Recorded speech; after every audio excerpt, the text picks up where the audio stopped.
Bonjour à tous et bienvenue pour cet épisode numéro 578 du Basket Lab, le laboratoire du jeu. Et aujourd'hui, un petit point complet de l'actualité depuis 3-4 jours de cette free agency avec les Spurs, avec les Detroit Pistons, avec les Clippers, avec les Mavericks, avec plein de choses. Et puis, comme d'habitude, pour soutenir le podcast, iTunes, Spotify, YouTube, à petit like ou petites étoiles. Bienvenue dans le Basket Lab.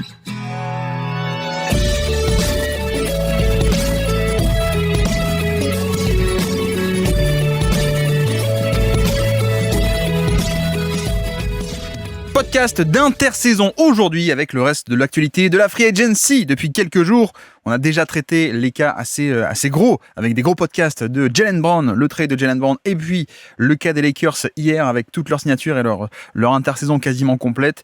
Et donc aujourd'hui, on s'attaque un peu au reste. Et alors c'est aussi intéressant qu'on le fasse maintenant parce que pour le coup, on est le 7 juillet 2026 actuellement. Donc c'est vrai que on a dépassé la date du 6 juillet, c'était hier, qui était la date officiellement du début de la nouvelle année de la saison 2027. Voilà, grosso modo, donc le salary cap, etc. La nouvelle année, c'est maintenant. Et donc, ce qui fait que pas mal de trades ont pu enfin être officialisés, vu que c'est le début de cette nouvelle année, notamment parce que tout ce qui était pick 2033 n'était pas encore disponible. Ils sont devenus disponibles officiellement à partir du 6 juillet, etc. Donc voilà, notamment plein de petits trades qui ont été parfois mis ensemble. Donc, on va voir ça aujourd'hui, des petits moves qui ont été rassemblés en un seul méga trade, etc., etc. Il y aura des conséquences entre est-ce qu'une équipe a une trade exception ou pas finalement.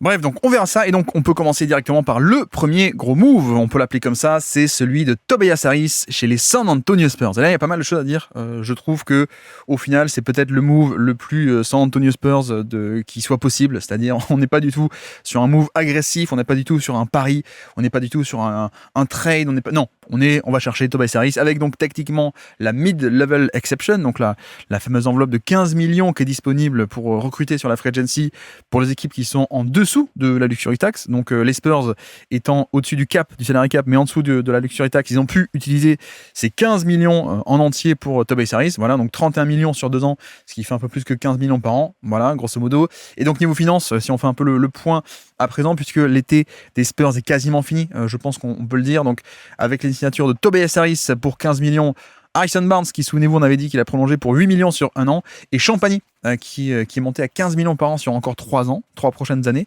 lui qui était très peu payé jusqu'ici. Finalement, ils sont aujourd'hui à quasiment 196 millions de masse salariale, voilà, et sachant que la luxury tax, elle est à 200 millions, ce qui fait que probablement, et je vous renvoie aussi vers les graphiques de Yossi Gozlan, encore une fois, je cite mes sources, mais non, mais pour le coup, il leur reste encore une biannual exception, donc une autre enveloppe de 5,5 millions, voilà, tous les 2 ans, il y a une enveloppe de 5,5 millions, sauf que s'ils utilisent cette exception, forcément qu'ils vont repasser au-dessus de la luxury tax, donc probablement que le marché est terminé, qu'il n'y aura pas de signature à 3, 4, 5 millions, que plutôt on fera des signatures au minimum, peut-être des signatures minimum de vétérans sans doute, et l'été sera officiellement terminé pour eux, le marché en tout cas, lorsque Victor Wembanyama va signer sa prolongation de contrat cet été. Alors pas de suite, c'est pas encore disponible, mais dès qu'il pourra le faire, je pense qu'il le fera, c'est un peu plus tard dans l'été. Grosso modo, c'est comme tous les joueurs qui sont draftés premier tour. Wembanyama, il a un contrat de 4 ans. Voilà. Et donc, il peut, comme tous les joueurs draftés au premier tour, signer une prolongation de contrat anticipée à la fin de la 3e année. Non pas la 4e, mais à la fin de la 3e année. Mais sauf que ça ne changera rien pour les finances de l'an prochain. Je veux quand même le préciser parce que sans doute qu'avec le nouveau contrat, certains vont se dire tiens, la masse salariale va exploser. Pas pour 2027. Voilà. 2027, il sera encore à son contrat rookie, Wembanyama. Et par contre, le contrat prendra effet l'an prochain. Alors, à quoi ça sert un peu ce genre de choses, les contrats signés de manière un peu anticipée? Premièrement, dans le cas de Wemby et de joueurs comme ça, vu que c'est automatique, on donne un max automatiquement et puis voilà, comme ça tout le monde est content. Ça sert aussi dans d'autres cas pour des joueurs peut-être un peu moins évidents en tant que star, où la franchise tente de sécuriser un joueur le plus bas possible. Donc peut-être avant une explosion offensive ou avant une explosion de statut, on arrive à sécuriser un peu le joueur sur un contrat plus bas. Voilà. Et l'avantage pour le joueur aussi, c'est parfois, je prends l'argent dès qu'il est disponible. Donc peut-être que j'aurais pu avoir plus un an plus tard, mais peut-être aussi que j'aurais pu me blesser. Et donc ça, voilà, t'aurais peut-être pas eu de contrat plus tard. Donc bref, ces signatures anticipées, ça ne va pas affecter l'année prochaine. Donc Wembanyama, le gros contrat qui va arriver, ce sera pour 2028. Donc en l'état, les finances ne devraient pas bouger du tout. Voilà pour le point un peu technique, on va dire, sur les Spurs. Et une fois que ce sera fait, il y aura plus rien, à part des petites signatures vétérans éventuelles. Et puis ensuite, on verra pour les trades, même si ça reste les Spurs, donc on ne pense pas qu'il y aura des trades. Mais alors justement, c'est vrai que c'est aussi pour moi ma déception par rapport à cet été des Spurs. C'est-à-dire que je ne suis pas surpris, pas du tout, que les Spurs fassent ça, mais je suis un peu déçu. Je suis quand même un peu déçu dans le sens où j'espérais peut-être un peu plus. Alors on peut aussi me rétorquer que au final, c'est quand même une équipe qui est arrivée en finale NBA, qui, certes, il leur manquait 2-3 trucs peut-être en termes de... Ça aurait pu aussi mieux tourner, mais il leur manquait peut-être un peu de création de go-to-guy en tant que dans les money time qui ont été mal gérés. L'attaque au global n'a pas été très très bonne. Le coaching staff aussi d'ailleurs, le coaching n'a pas été bon dans cette série en finale NBA. Et au passage, ils ont rajouté Billy Donovan dans le staff, donc un coach très expérimenté, champion NCAA, très fort aussi avec OKC. Bon, les Bulls, passage un peu moins bon, mais voilà. Mais bref, donc on peut me rétorquer aussi qu'il manquait 2-3 trucs, mais ils étaient tout de même en finale NBA. Ils ont battu le Thunder, qui était la meilleure équipe de la saison, etc. Donc voilà, on peut se dire aussi, pourquoi vouloir tout changer absolument, alors que au final, ça se passait bien, ça se passe même très bien, que l'an prochain sera peut-être aussi un peu plus fort parce que Wemby sera plus fort, Castle sera plus fort, Harper sera plus fort, Carter Bryant sera plus fort, etc. Donc en effet, on peut me rétorquer que il n'y avait pas besoin pour l'instant de faire de révolution. Voilà, je pense que c'est peut-être un peu le truc. Et donc, c'est vrai que notamment, on avait parlé de la possibilité de Kawhi Leonard, qui aurait été un gros move un peu risqué, pas par rapport à la relation, à la limite, mettons de côté la relation entre Kawhi et les fans des Spurs, mais par rapport au... Bah ouais, c'est un gros move, quoi. C'est bouger un gros contrat pour prendre un mec en contrat finissant, mais si tu le prends, c'est qu'il va prolonger. Mais ça aurait quand même beaucoup bouleversé l'équipe. Là, on fait juste un peu on fait le minimum. Voilà, on fait le minimum. On s'attendait, mine de rien, à ce que les Spurs, sans forcément bouger d'Aaron Fox parce qu'ils ne pouvaient pas, et eux ont dit non, on fait toujours confiance à De'Aaron Fox, donc peut-être qu'ils gardent aussi cette cartouche pour plus tard. Est-ce que potentiellement ils attendent pas de voir, est-ce que peut-être que dans 1 an, dans 18 mois, est-ce que Luka Doncic va pas être sur le marché et que à ce moment-là on pourra peut-être le recruter comme ça? Je ne sais pas, on verra, mais en tout cas ils n'ont pas voulu bouger. Et donc c'est vrai que le gros manque pour moi des Spurs en sortie des finales NBA était assez évident. Au-delà du spacing, c'était le manque d'un forward. On a quand même beaucoup parlé de ça, le fait qu'il manquait peut-être un forward, un poste 3-4 un peu plus costaud dans ce line-up où il y avait quand même il y a plein de joueurs talentueux, hein, mais c'est vrai que Champagny est un peu entre guillemets poste 4 de facto, mais le problème, c'est que il manque un peu ce premier rideau, ce forward un peu costaud, paradoxalement et ironiquement. Il manque un OG Anunoby, qui aurait été l'ajout parfait, je trouve, pour ces Spurs et à côté de Wemby. Mais c'est vrai que, pour moi, c'était un peu ça la cible prioritaire de l'intersaison, c'était comment régler un peu cette question. Sachant que Carter Bryant pourra, je pense, assurer ce poste-là par la suite, mais c'est vrai qu'il était peut-être un peu jeune pour l'instant, donc l'attaque n'était pas encore là, au niveau des choix, au niveau du spacing, au niveau de plein de trucs, mais je pense qu'à terme, ce sera lui. Mais pour l'instant, ça manque un peu. On a Harrison Barnes qui n'a plus été utilisé sur la deuxième partie de saison.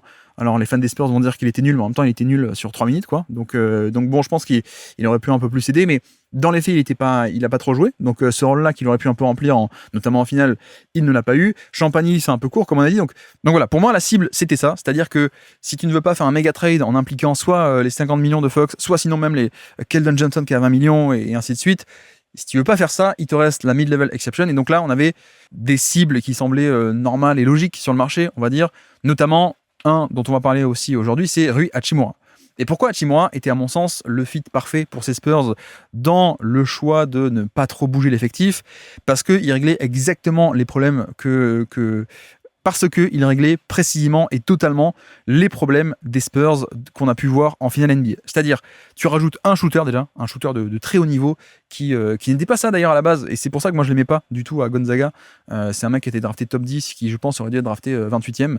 C'est aussi pour ça que je l'aimais pas à côté Washington, c'est qu'en fait, paradoxalement, c'était un peu un Tobias Harris en fait, à la fac et même à Washington au début, Rui Hachimura, c'est-à-dire plutôt un créateur mais pas intéressant, qui a aucun passing, qui a une création et un scoring qui est pas intéressant en soi en termes de rentabilité, qui défend pas trop, etc.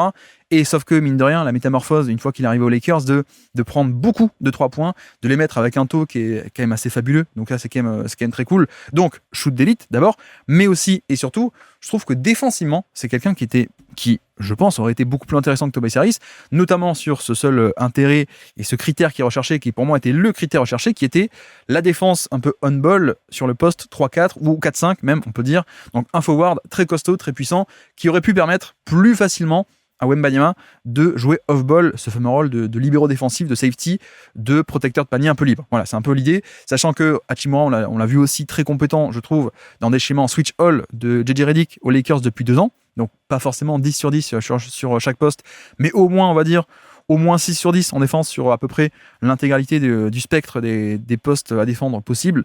Et par ailleurs, un peu plus lointain, mais tout de même, l'association avec Anthony Davis, notamment sous Darvin Ham, les fameux duels contre Jokic, qui est-ce qui défendait en playoff Nikola Jokic, entre guillemets, défendait, c'était Hachimura en premier rideau, ce qui permettait de libérer Anthony Davis en deuxième rideau, en safety, et donc de créer un 2 contre 1 que tu n'aurais pas pu faire autrement, parce que si tu mets Davis sur Jokic, ça veut dire que l'aide au panier est de moins bonne qualité, donc là, autant utiliser Davis en aide, mais ça, ce n'est possible que si tu as un premier rideau qui est au moins un minimum compétent. C'est-à-dire que évidemment, tu peux pas faire ça avec n'importe qui, tu peux pas faire ça avec Austin Reeves en disant bah tiens, on met Austin Reeves sur Jokic et puis au panier, il y aura Davis de toute façon, donc on l'attend là-bas.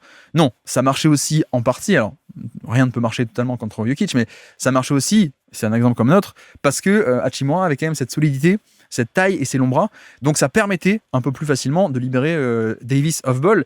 Et c'est vrai que c'est exactement ce qui manque aux Spurs. Alors, de facto, qui est-ce qui fait ça pour l'instant? C'est Castle. Mais sauf que Castle, le problème, c'est que même s'il peut le faire par moment sur des Sengun ou sur des mecs comme ça, il peut le faire. Mais, mine de rien, il y a quand même un petit manque de taille par moment. Donc, c'est un truc que tu ne peux pas, absolument pas faire, notamment contre un Jokic ou contre un Embiid ou contre des mecs comme ça. Donc, sur ce type-là de poste 5, Hachimura peut, je trouve que Castle ne peut pas. Et puis, l'autre point, c'est aussi que Castle, tu as peut-être aussi envie de l'avoir, d'exploiter sa valeur via la défense du premier rideau. Et les finales NBA, d'ailleurs, ont bien montré ça. C'est-à-dire qu'il y avait un dilemme, et on avait beaucoup parlé en preview des finales, de dire mais comment est-ce que ça va se régler, est-ce qu'on met Castle en défense de premier rideau sur Jalen Brunson pour profiter un peu de la défense d'élite de périmètre de Castle sur Brunson et de freiner un peu le moteur offensif principal des Knicks, Brunson, ou est-ce qu'on met Castle sur Kat, ce qu'il peut faire, comme ça permet un peu d'enlever Wemby de ce match-up-là. Bon, au final, ce qu'on a vu, c'est que en plus, en début de série, dès que Kat était défendu par Castle, il est arrivé à le battre. Donc là, très, très bien joué, on va dire, entre guillemets, de la part des Knicks, d'arriver à appuyer sur là où ça faisait mal. Mais pour le coup, pour moi, il manquait un peu ce deuxième mec qui était capable de le faire. Et une série comme les Knicks, où finalement, Castle, t'as dû le mettre sur Brunson pour freiner un peu ça, bah Castle pouvait pas non plus être de l'autre côté en même temps sur le gros, sur 4, il pouvait pas être à deux endroits à la fois. Et donc bref, c'est pour ça que je pense que le recrutement, pour moi, et l'objectif de l'intersaison, c'était d'aller chercher un peu ce forward très puissant qui pouvait être un peu faire 3-4-5, ce que ne peut pas faire Champagny, évidemment, qui est plutôt, je trouve, dans l'esprit un poste 2, poste 3, on va dire, même si de facto il joue entre guillemets poste 4, mais en fait c'est 4 petits autour de Wemby concrètement, ou alors c'est avec Keldon Johnson, mais qui a aussi un peu ses faiblesses, qui sont un peu d'ailleurs les mêmes que celles de Tobias Harris, ou alors avec Carter Bryant, mais comme dit, je pense que Bryant sera parfait à terme, mais peut-être pas pour l'instant, il n'a pas été en 26, il ne le sera peut-être pas non plus totalement en 27, il faudra quand même surveiller l'évolution, mais il a que 18 ou 19 ans, quoi, Carter Bryant, donc c'est pas non plus anormal que lui ne soit pas encore prêt de pouvoir assurer 35 minutes en finale NBA dans ce rôle-là. Mais donc, ce qui fait que c'était ça pour moi, le vrai objectif de cette intersaison, c'était ça le poste à remplir, et pour ça, il disposait donc de la fameuse mid-level exception. Le problème, disait-on à l'époque, c'est que, bon, Hachimura, tout le monde avait compris que c'était un peu la cible prioritaire et parfaite. En tout cas, prioritaire pour nous, pas pour les Spurs. Apparemment, le front office avait d'autres objectifs. Mais alors, justement, on dit aussi, Hachimura, c'est parfait, mais Hachimura va demander beaucoup trop. Hachimura ne pourra pas rentrer dans la mid-level. Il va pas se contenter de 15 millions la saison, très, très simplement, parce qu'il était déjà payé 20 millions aux Lakers, parce qu'il voudra un contrat plutôt de cette taille-là. Donc c'est vrai qu'on se dit... Le rêve, c'est Hachimura, mais est-ce que ce rêve est atteignable? Je ne pense pas. En tout cas, c'est ce qu'on se disait. Au final, on a vu que, au passage, Hachimura a signé pour exactement la même somme côté Clippers, donc bon, un peu dommage peut-être. Mais alors, parlons un peu de Tobias Harris, puisque pour moi, il ne correspond pas tellement à tout ce que je viens de décrire, pardon. Et alors, il faut quand même que je fasse un préambule et une préface. Je pense que c'est pas du tout une mauvaise signature que d'avoir Tobias Harris à ce tarif-là chez les Spurs. Voilà. Ça, soyons clairs et nets, c'est un préambule. Je vais passer moins de temps à développer pourquoi, mais tout de même, le préambule, c'est plutôt, je trouve, une bonne signature que d'avoir Tobias Harris. Notamment parce que à ce tarif-là, c'est pas pareil. À l'époque aussi, on critiquait aussi beaucoup Tobias Harris, c'est parce que le GM, entre guillemets GM, Elton Brand, qui lui avait donné un contrat maximum, ça n'aurait jamais dû arriver de toute l'histoire de l'humanité, et c'est surtout la rentabilité qui était pas intéressante. C'est-à-dire que t'avais un mec qui était un créateur tertiaire, qui était payé comme une superstar aux Sixers, et ça n'aurait jamais dû arriver ça. Alors que par contre, quand par la suite il va à Détroit, payer beaucoup moins, finalement la rentabilité est bien meilleure et donc le joueur est beaucoup plus intéressant, je trouve. Mais finalement c'était le même joueur aux Sixers à Détroit, ou donc là désormais où tu le payes 15 millions la saison. Donc je trouve qu'en soi déjà, premièrement, il faut quand même le noter, il accepte 15 millions l'année, alors que peut-être qu'il aurait pu avoir, je pense, un peu plus ailleurs sur le marché. Voilà. Est-ce qu'une équipe avec du cap space de type Chicago qui veut plutôt se reconstruire lui aurait donné cet argent? Je ne sais pas. Mais je pense qu'il aurait pu avoir plus sur le marché. Donc là, l'avoir à 15 millions, c'est bien, c'est très bien. Également, le fait que les Spurs se rajoutent une cartouche à 15 millions, c'est-à-dire que c'est un contrat de taille moyenne, comme on dit. Et c'est vrai que si tu veux faire des trades, c'est quand même ça dont tu as besoin. Le problème des Spurs, c'est qu'il y a un mec qui a 50 millions qui s'appelle De'Aaron Fox, et puis après, il y a quand même beaucoup de rookies. Donc il y a quand même beaucoup de contrats qui sont sous-payés, tout petits, et des mecs que tu n'as pas envie de te séparer. Bah, évidemment, Wembanyama, il a 15 ou 16 millions, il va être l'an prochain, mais tu vas pas t'en séparer, bien sûr. Harper, non. Castle, non, etc. Donc au final, tu as quand même beaucoup de contrats rookies, mais dont tu veux pas te séparer. Donc si tu veux faire un trade, ça passe par, entre guillemets, ces contrats un peu de taille moyenne, qui monte un peu l'équilibre des salaires, qui permet de réaliser des échanges. Donc là, on avait Devin Vassell, 3 ans encore, 27 millions. Moi, j'avoue que sortir du round des playoffs 2026 des Spurs, pour moi, Vassell, non seulement c'est un Spurs à vie, mais en plus, non. Je veux dire, la valeur est beaucoup trop bonne et la rentabilité est géniale. 27 millions pour un mec comme ça, moi, je le garde. Mais Keldon Johnson, 18 millions l'an prochain, et en plus, c'est un contrat finissant. Tobias Harris, donc tu le rajoutes à 15 millions. Luke Cornett, éventuellement, qui est aussi à 10 millions sur encore 3 ans. Voilà, je pense que il y a quand même de quoi arriver à faire un trade ou deux si vraiment tu te dis il y a une possibilité sur le marché. Est-ce que, par exemple, tu peux pas mettre un Keldon Johnson plus Luke Cornett et un pick ou deux pour aller chercher Trey Murphy dans la saison?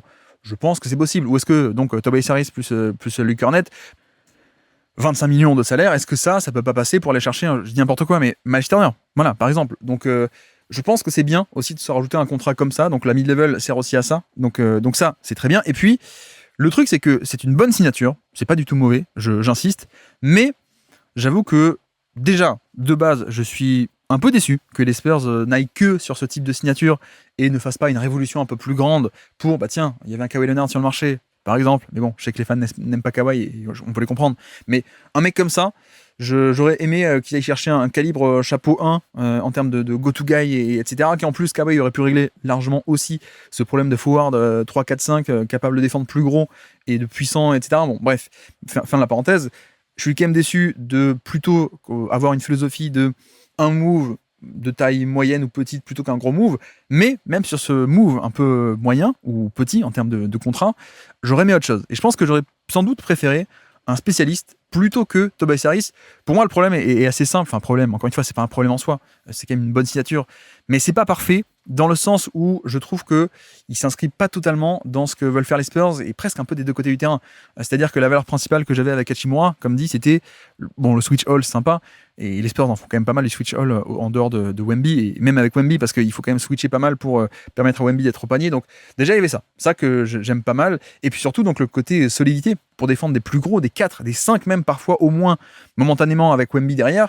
Je sais pas à quel point, je pense pas que Tobias Harris soit aussi bon. Alors il va peut-être m'étonner et nous surprendre, et d'accord, hein. Mais je pars quand même avec un a priori qui est un peu plus négatif. C'est pas, pour moi, Tobias Harris, c'est quand même plutôt une valeur neutre en défense, plus que une vraie plus-value défensive. Même si, cela dit, il y a quand même un point qui est génial avec Tobias Harris, c'est le rebond. Et c'est vrai que d'un point de vue du rebond, je trouve qu'il est quand même meilleur qu'Hachimura, et c'est une vraie qualité que possède Tobias Harris. Et là où c'est intéressant, c'est que ça s'inscrit dans ce que font les Spurs, c'est-à-dire la protection du rebond défensif est c'est une équipe d'élite de ce point de vue-là, et c'est important pour eux parce que la gestion du jeu des possessions, donc les cartouches à donner à l'adversaire ou pas, ils sont élites et c'est pas pour rien. Donc ça, c'est bien. Ok.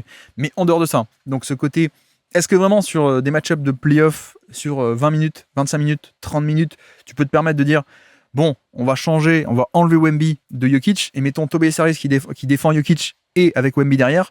Je suis pas sûr que je sois aussi confiant de le faire avec Tobias que je ne l'aurais été avec Hachimura. Voilà, assez clairement. Donc ça, c'est ce qui me déçoit un peu pour le coup. Mais non, de l'autre côté, c'est aussi principalement pour moi l'attaque qui entre guillemets me dérange un peu, dans le sens où je pense qu'il faut le dire aussi, Tobias Harris est sans doute un, entre guillemets, meilleur joueur d'un point de vue skill set, palette technique et de choses qu'il est capable de faire sur un terrain. Là-dessus, il n'y a pas trop de doute. D'ailleurs, comme je le disais tout à l'heure, Hachimura a été un peu vu comme un Tobias Harris à l'époque, mais heureusement, il a évolué pour être un 3&D un peu plus sobre. Et voilà, donc c'est vrai que le niveau de création sur tout ce qui est post-up, isolation un peu tertiaire ou secondaire, ça, Hachimura est moins bon, on est d'accord. Mais, premièrement, pour moi, c'est pas un critère. Dans le contexte des Spurs, ce critère de création, enfin, cette qualité de création n'était pas un critère. C'est pas un truc que je recherchais. si je me mets un peu à la place des Spurs, cette création, je ne la recherchais pas dans ce contexte-là où tu as déjà Wembanyama, où tu as déjà De'Aaron Fox, qui j'espère ne sera plus blessé comme il a été en finale NBA, où je pense aussi que Castle est là, et en plus Harper va exploser encore plus, et également dans ce rôle de finalement créateur un peu de banc, créateur un peu secondaire ou même tertiaire, il y avait aussi Keldon Johnson. Donc non seulement moi je n'aurais pas cherché à rajouter de création, donc le fait qu'on me dise oui mais attends c'est un meilleur créateur, oui mais en fait je m'en fiche, c'est comme si tu me présentes, pardon je fais encore mes analogies avec les voitures, mais tu me dis ouais mais attends cette voiture elle a un coffre il est immense, je dis ouais d'accord mais moi en fait je cherche une voiture de sport pour aller vite quoi, donc le coffre je m'en fous un peu quoi, donc c'est voilà analogie débile pardon je m'excuse, mais c'est un peu pour moi le premier point, c'est que la création en soi n'était pas un critère, donc certes il peut faire plus, mais dans ma recherche et dans le rôle que je voulais combler, au final je pense qu'on s'en fiche un peu, mais on pourra venir nuancer ce que je dis, hein. Mais c'est pas un critère principal en tout cas. Et par ailleurs, Tobias Harris, deuxièmement, il y a un peu redondance, je trouve, avec un autre profil qui est Keldon Johnson. Et alors, redondance, sachant que Tobias Harris est meilleur, mais c'est vrai que en l'état, tu as quand même deux joueurs qui, c'est pas exactement la même chose, hein, évidemment. Il y en a un qui est quand même plutôt driver, même driver agressif, etc. Keldon Johnson. Mais je veux dire, c'est un peu le même registre de, bah tiens, prends 20% d'usage, 23% d'usage, efficacité qui est pas si bonne que ça, le spacing, on va y arriver, qui est pas si bon que ça, mais il y a un peu redondance. Alors, là où on peut aussi me rétorquer un contre-argument, c'est peut-être qu'ils prennent Tobias Harris pour, justement, se débarrasser désormais de Keldon Johnson. Et donc ce truc de la redondance de profil entre deux créateurs sympas mais pas plus de seconde unit, bon, bah finalement ça ne sera pas une problématique une fois arrivé en playoff et une fois l'an prochain, ou voilà. Donc très bien. Et puis troisièmement, pourquoi ça me dérange aussi pas mal, c'est que c'est quelqu'un qui ne va pas du tout s'inscrire dans ce que veulent faire les Spurs en attaque, à mon sens. C'est-à-dire que d'un point de vue spacing, mais plus que spacing, aussi d'un point de vue profil de tir, Tobias Harris, à mon avis, est l'inverse de ce qu'il aurait fallu du côté Spurs. Je m'explique. Les Spurs, notamment, une de leurs grandes forces, c'est de gagner un peu les matchs. Alors vous allez vous moquer, hein, mais un peu d'un point de vue analytics. Mais ce qui n'est pas une fin en soi. C'est quand même parce que voilà, tout le monde s'est un peu moqué des déclarations un peu en décalage de Kenny Atkinson, qui, quand t'es mené 3-0, de dire on a gagné, on est à 2-1 d'un point de vue analytics. Bon, c'est un peu con.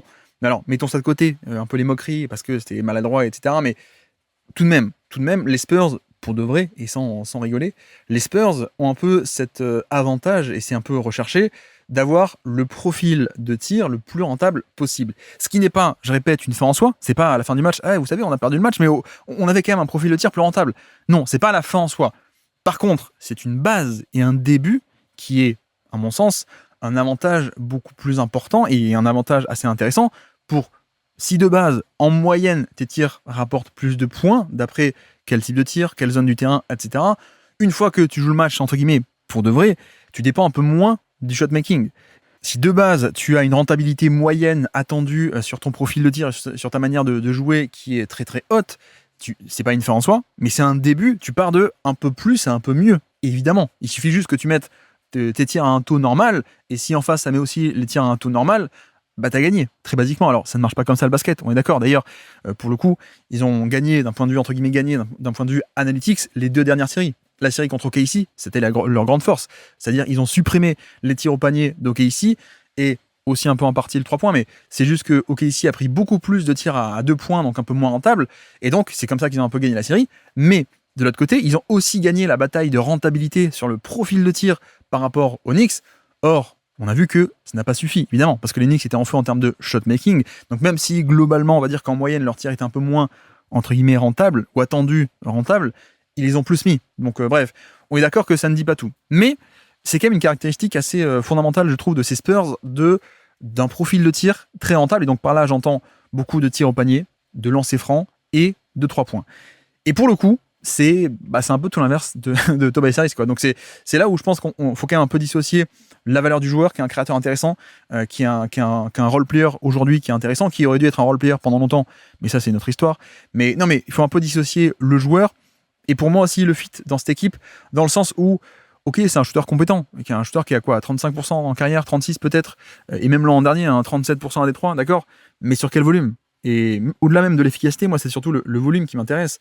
C'est-à-dire que je pense que Tobias Harris qui va arriver là-dedans, il correspond pas vraiment à ce côté très haute fréquence de tir à 3 points, alors que c'est là où ça me déçoit un peu, c'est que je pense qu'il y avait sans doute des profils même moins cher, même moins bon intrinsèquement, mais qui aurait pu un peu plus s'inscrire dans cette ADN en fait. Et pour le coup, laisser un peu tout ce qui est les pull-up à 2 points de l'entrejeu, les laisser à Wemby, les laisser à Castle, les laisser à Harper et à Fox, au Star grosso modo, et qu'il n'y a pas besoin, je trouve, avec déjà autant de créateurs qu'il y a aux Spurs, il n'y a pas besoin de rajouter un mec qui, ah bah tiens, quand la situation va pas bien, il peut arriver à faire partir son ballon sur des pull-up à 2 points et sur de l'isolation. Oui, c'est une qualité, mais une qualité qui, à mon avis, aurait été beaucoup plus utile dans d'autres contextes, pour le coup, et qui, là, va peut-être pénaliser les Spurs, parce que, je répète, je crois que j'aurais préféré largement un plus spécialiste 3 points, entre guillemets, qui sait faire beaucoup moins de choses en attaque, mais qui participe toujours à augmenter cette fréquence à 3 points. Et c'est un point ultra capital dans la philosophie des Spurs, donc c'est vrai que là, c'est un peu décevant de ce point de vue-là. Surtout quand, je répète, l'utilité principale de Tobias Harris pour moi actuellement, c'est un peu cette création tertiaire, c'est-à-dire que par moment, 3, 4, 5, 8 fois par match, il peut aller un peu au poste bas contre un mismatch ou même contre son match-up principal, il peut faire un peu d'isolation, il peut un peu tout faire, mais il manque un passing de très haut niveau, il manque du 3 points en termes de catch and shoot et de volume à 3 points, moi j'aurais quand même plutôt priorisé ça. Il manque aussi du drive ou de la fréquence au panier hyper élevée. D'accord. Et il manque aussi donc cette défense transcendante. En fait, c'est plutôt un mec qui va être à peu près neutre partout, comme on fait un peu la blague toujours avec Tobias Harris. C'est un peu le joueur médian, alors peut-être pas médian, mais moyen de NBA. C'est-à-dire, il est nul nulle part, il est génial nulle part. C'est un peu la moyenne, quoi, pour le coup. Et c'est vrai que j'avoue que le fit me plaît pas trop chez ces Spurs qui avaient besoin soit de défense avec une vraie plus-value ou un aspect tactique intéressant de on-ball défense poste 3-4 ou même 4-5, ou alors le côté fréquence à 3 points. Donc c'est là aussi où je pense que évidemment qu'il va piquer les minutes de Harrison Barnes, mais sauf que Barnes, sa seule utilité, c'était ça aussi, c'était un peu la fréquence à 3 points. Lui, shooter à 3 points corner ou sur l'aile, c'était cool, et il pouvait pas faire grand chose de plus, on est d'accord, mais ça au moins il le faisait, et ça c'était une partie importante, et c'est une partie importante des Spurs, et pareil, tu commences un peu au final à accumuler les joueurs qui ont pas vraiment une haute fréquence à 3 points. Alors heureusement il y a Champagny, mais lui c'est une haute fréquence, mais pas avec une haute efficacité, pardon. Tout ce qui est les stars, Wemby, Castle, Harper et Fox, c'est pas eux qui vont t'apporter la fréquence à 3 points. Et par ailleurs, maintenant que tu vas un peu retirer Barnes de la rotation, je pense, on peut s'en douter, Keldon Johnson, pas du tout haute fréquence à 3 points. Tobias Harris, pas du tout haute fréquence à 3 points.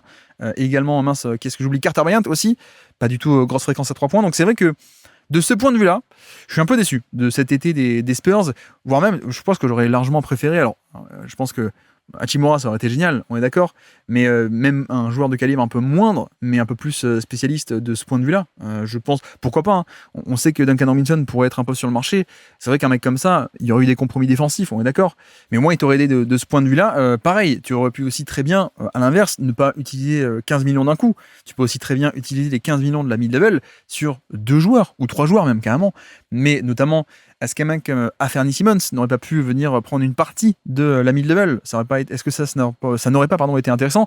Est-ce qu'un mec comme Keon Ellis, qui est parti pour très peu cher, 9 millions, Keon Ellis, 3&D, qui est parti à Brooklyn, je crois que j'aurais préféré payer 9 millions pour Keon Ellis plutôt que 15 Tobias Harris. Et encore une fois, Tobias Harris est un meilleur joueur, c'est pas la question. Mais est-ce que si tu me proposes un package Keon Ellis plus Anthony Simons à 15 millions plutôt que Tobias Harris, je crois que j'aurais préféré. Est-ce que sinon, bon, après, il y avait la two Lakers, etc., mais un mec comme Quentin Grimes aurait été génial aussi de ce point de vue-là. Mais bon, franchement, je pense qu'il y avait quand même pas mal d'options sur le marché pour des mecs qui auraient augmenté cette fréquence à 3 points un peu plus, un peu mieux. Donc bref, voilà un peu mon propos, moi, sur cette signature, c'est que c'est pas du tout mauvais, au contraire, c'est pas mal, mais y avait-il vraiment besoin de ce côté, 5-6 fois par match, Tobias Harris peut créer un peu, alors que t'as déjà Fox, Harper qui va prendre, à mon avis, qui doit prendre un volume bien plus gros, donc il y aura moins de ballons aussi pour le reste, Castle, Wemby, cette création ne me paraissait pas intéressante dans ce contexte-là, la défense ne me paraît pas non plus à ce point une plus-value dans ce contexte-là, donc j'aurais presque préféré aussi, pourquoi pas aussi un spécialiste presque plus défensif là-dedans. Tiens, d'ailleurs, je crois que Jason Tate est encore dispo, au niveau minimum, on verra bien. Mais non, mais voilà, je voyais un peu l'idée, c'est que contextuellement, ça me paraît pas être une signature parfaite, et j'aurais presque préféré Keon Ellis plus Anthony Simons, ou alors tiens d'ailleurs Nico Batum plus Anthony Simons, ou bien Nico Batum plus Gary Trent Jr., qui est encore free agent. Voilà, ça clairement c'est pas parfait, hein, c'est juste un 3&D, Gary Trent, il n'y a pas de passing, il n'y a pas trop de QI basket, mais la fréquence à 3 points elle est là, et ça peut au moins défendre un minimum.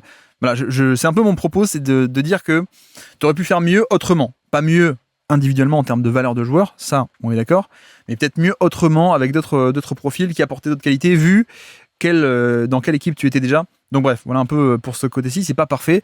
Mais donc c'est vrai que l'autre candidat qui avait été beaucoup évoqué, on a un peu parlé déjà, c'est Hachimura, et on disait que les Spurs n'auraient pas pu l'avoir parce que lui aurait réclamé beaucoup plus. Il se trouve qu'il a signé pour les Los Angeles Clippers hier à peine, donc pour un montant de 28 millions sur 2 ans. Donc littéralement, alors pas littéralement, mais pareil, c'est-à-dire la mid-level exception qui est utilisée sur Rui Hachimura, donc 15 millions l'année à peu près, ou un peu moins, 14 peut-être. Mais voilà, donc finalement il part pour le même tarif. Alors d'ailleurs, vu qu'on parle de Hachimura, avant de parler même de la signature, Eratum, par rapport au podcast d'hier, je m'excuse, je me suis emmêlé les pinceaux, et surtout, donc je parlais du fait que les Lakers pouvaient le garder parce qu'ils avaient ses droits, les fameux bird rights, ils avaient les droits. Or non, les Lakers avaient renoncé à ces droits, et donc pas que aux droits, ils avaient renoncé surtout aux droits. Pourquoi ? Pour ne plus avoir le cap hold. C'est alors qu'en plus j'ai passé 20 minutes, je pense, à expliquer la notion de cap hold avec LeBron James il y a une semaine ou une semaine et demie, et là je le fais pas pour, j'y ai pas pensé pour Hachimura. Mais effectivement, donc les Lakers ont renoncé aux droits sur Hachimura, donc il n'était plus en position de le garder à tout prix, on va dire. Bref, fin de la parenthèse, pardon pour cette petite erreur factuelle du podcast d'hier sur Special Lakers. Mais donc, notre ami Hachimura part du côté non pas des Spurs, non pas des Lakers, alors qu'il aurait fait beaucoup de bien aussi aux Lakers, on a parlé ça hier pour le coup, mais il part du côté des Clippers. Et donc, quelques informations à ce propos à présent. On a appris que Hachimura apparemment ne voulait pas quitter la ville de Los Angeles. Donc, si cette information est vraie, effectivement, il n'y a pas trop de regrets à avoir si on est les Spurs, et c'est simplement un choix de vie. Et donc voilà, ça se respecte bien sûr, mais je veux dire, en fait, il n'y a pas de regrets parce qu'il n'y avait jamais eu d'opportunité réelle d'attirer Hachimura hors de la ville de LA s'il voulait simplement rester à LA. Donc voilà, ça c'est quand même le point premier à noter. Après, cela dit, je me demande à quel point est-ce que cette info est vraie depuis le tout début, ou est-ce qu'elle est vraie ? Et elle est vraie depuis, entre guillemets, 1 jour ou 2 jours, grosso modo, depuis que le marché s'est un peu fermé. Et que la news, c'est peut-être que Hachimura voulait rester à Los Angeles entre les Clippers versus l'autre option qui était Charlotte ou je sais plus où est-ce qu'il aurait pu aller. C'est vrai que Charlotte a beaucoup d'espace, donc eux, ils auraient pu le récupérer à Hachimura. Mais voilà, je sais pas à quel point le côté « je voulais rester à Los Angeles », c'était depuis le tout début, ou est-ce que c'est simplement depuis 2-3 jours où le marché s'est complètement fermé, parce que il y a ça aussi, le marché c'est vrai que c'est un peu fermé, on a pas mal d'équipes qui avaient du cap space qui n'en ont plus, les Lakers avaient beaucoup de cap space, ils l'ont dépensé, donc ça c'est fini, les Nets aussi qui avaient du cap space n'en ont plus, les Bulls aussi qui en avaient beaucoup n'en ont plus, même Détroit qui sportivement aurait été fabuleux pour Hachimura mais qui avait pas mal de flexibilité, ils n'en ont plus avec les moves qu'ils ont fait. Donc à quel point aussi est-ce que c'était pas, il aurait évidemment accepté d'aller dans une destination pour une très bonne destination et ainsi de suite, à San Antonio ou n'importe où, mais qu'une fois que le marché s'est fermé, t'as le choix entre Charlotte et Los Angeles, à ce moment-là, je préfère rester à la ville de Los Angeles. Et là, c'est pas exactement pareil, mais bon, bref, à la limite, fermons cette parenthèse. Et sur le plan technique, c'est une vraie signature de free agency, c'est-à-dire qu'il va signer pour donc la mid-level exception côté Los Angeles Clippers, et donc il quitte les Lakers sans rien en retour. Je dis ça parce qu'en fait, on aurait pu très bien avoir un trade entre les deux équipes, on aurait pu avoir un sign and trade, notamment, où Hachimura aurait fait un sign and trade, donc signé avec les Lakers, avec même un montant qui aurait été plus élevé, parce que là, les Clippers ne pouvaient offrir que 15 millions l'année, ou 14, donc la mid-level. Alors que avec les Lakers, il aurait pu prolonger plus cher et donc gagner par exemple 22-23 millions par an, si en effet, avant tout ce qui est officialisation de trade et de cap hold, etc., s'ils n'avaient pas renoncé à ces droits, ils auraient pu très bien faire ça. Ils ont sans doute ils en ont discuté apparemment avec les Clippers, on garde les droits, on le prolonge et enfin sign and trade, mais le problème c'est que apparemment les Clippers ne voulaient pas lâcher d'assets en retour. Et donc, plutôt que d'avoir Hachimura qui signe pour une belle somme de 22, 23, 25 millions aux Lakers pour juste être échangé et avoir un gros salaire aux Clippers, et en échange, les Clippers donnaient un pick ou deux aux Lakers, du second tour notamment, finalement les Clippers ont dit non, ça ne nous intéresse pas, on préfère garder nos assets, et donc maintenant c'est Hachimura, à toi de choisir. Est-ce que tu viens pour moins d'argent, ou est-ce que tu vas ailleurs ? Au final, il est quand même venu pour moins d'argent, mais alors pour le coup, quel est un peu l'intérêt côté Clippers ?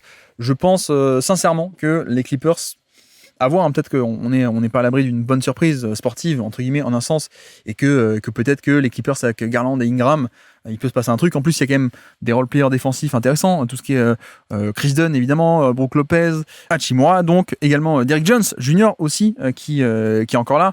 Voilà, peut-être qu'en effet, on a une bonne équipe quelque part, et que cette équipe va faire play-in, etc. Je me demande à quel point est-ce qu'ils ne sont pas très simplement dans une phase de reconstruction, alors peut-être même dictée par la NBA elle-même, hein. Peut-être qu'il y a des sanctions un peu en interne qui ont été appliquées, mais qu'on n'est pas au courant de Adam Silver pour le contrat de Kawhi Leonard. Bref, on verra bien.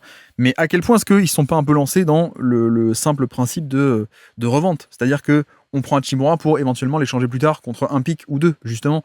Et en plus, avec un salaire de 15 millions par an, je veux dire, c'est quand même facile de voir qu'à la deadline de février, il pourrait être disponible et qu'une équipe pourrait très bien mettre un futur choix du premier tour ou plein de petits choix du deuxième tour pour aller chercher Hachimura pour s'améliorer, pas de manière conséquente, mais tout de même un peu pour au niveau de la fin de saison. Donc voilà, je pense qu'il y a ça, sachant que il n'y a pas que Hachimura, ils peuvent aussi revendre, je pense, pas mal Chris Dunn, qui a un tout petit contrat qui peut intéresser pas mal de monde. Ils peuvent revendre aussi Brook Lopez, on avait parlé aussi. Ils peuvent revendre éventuellement Ingram et Garland, s'ils arrivent un peu à les retaper, ou alors ils vont les prolonger pour les rééchanger plus tard. On verra bien, mais voilà, il y a quand même un peu ce truc, je pense, de les Clippers, possiblement, ils sont dans cette optique-là.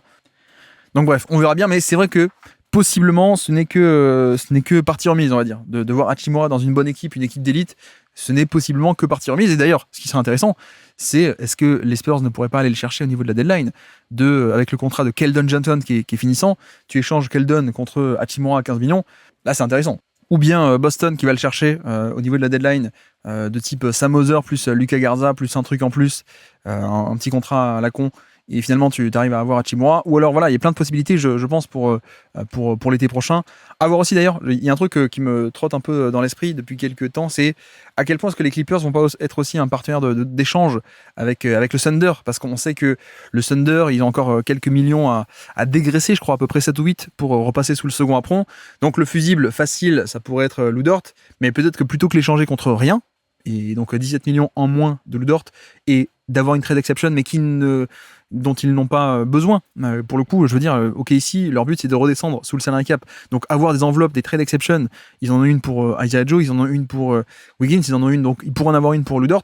Ça sert à rien. Le but de cette trade exception, c'est de se rajouter du salaire pour remonter dans les aprons avec cette possibilité. Mais le Thunder s'en fout. Donc bref, à quel point est-ce qu'il n'y a pas aussi un deal possible là entre Clippers et Thunder, par exemple, entre notamment Lou Dort contre Derrick Jones Jr.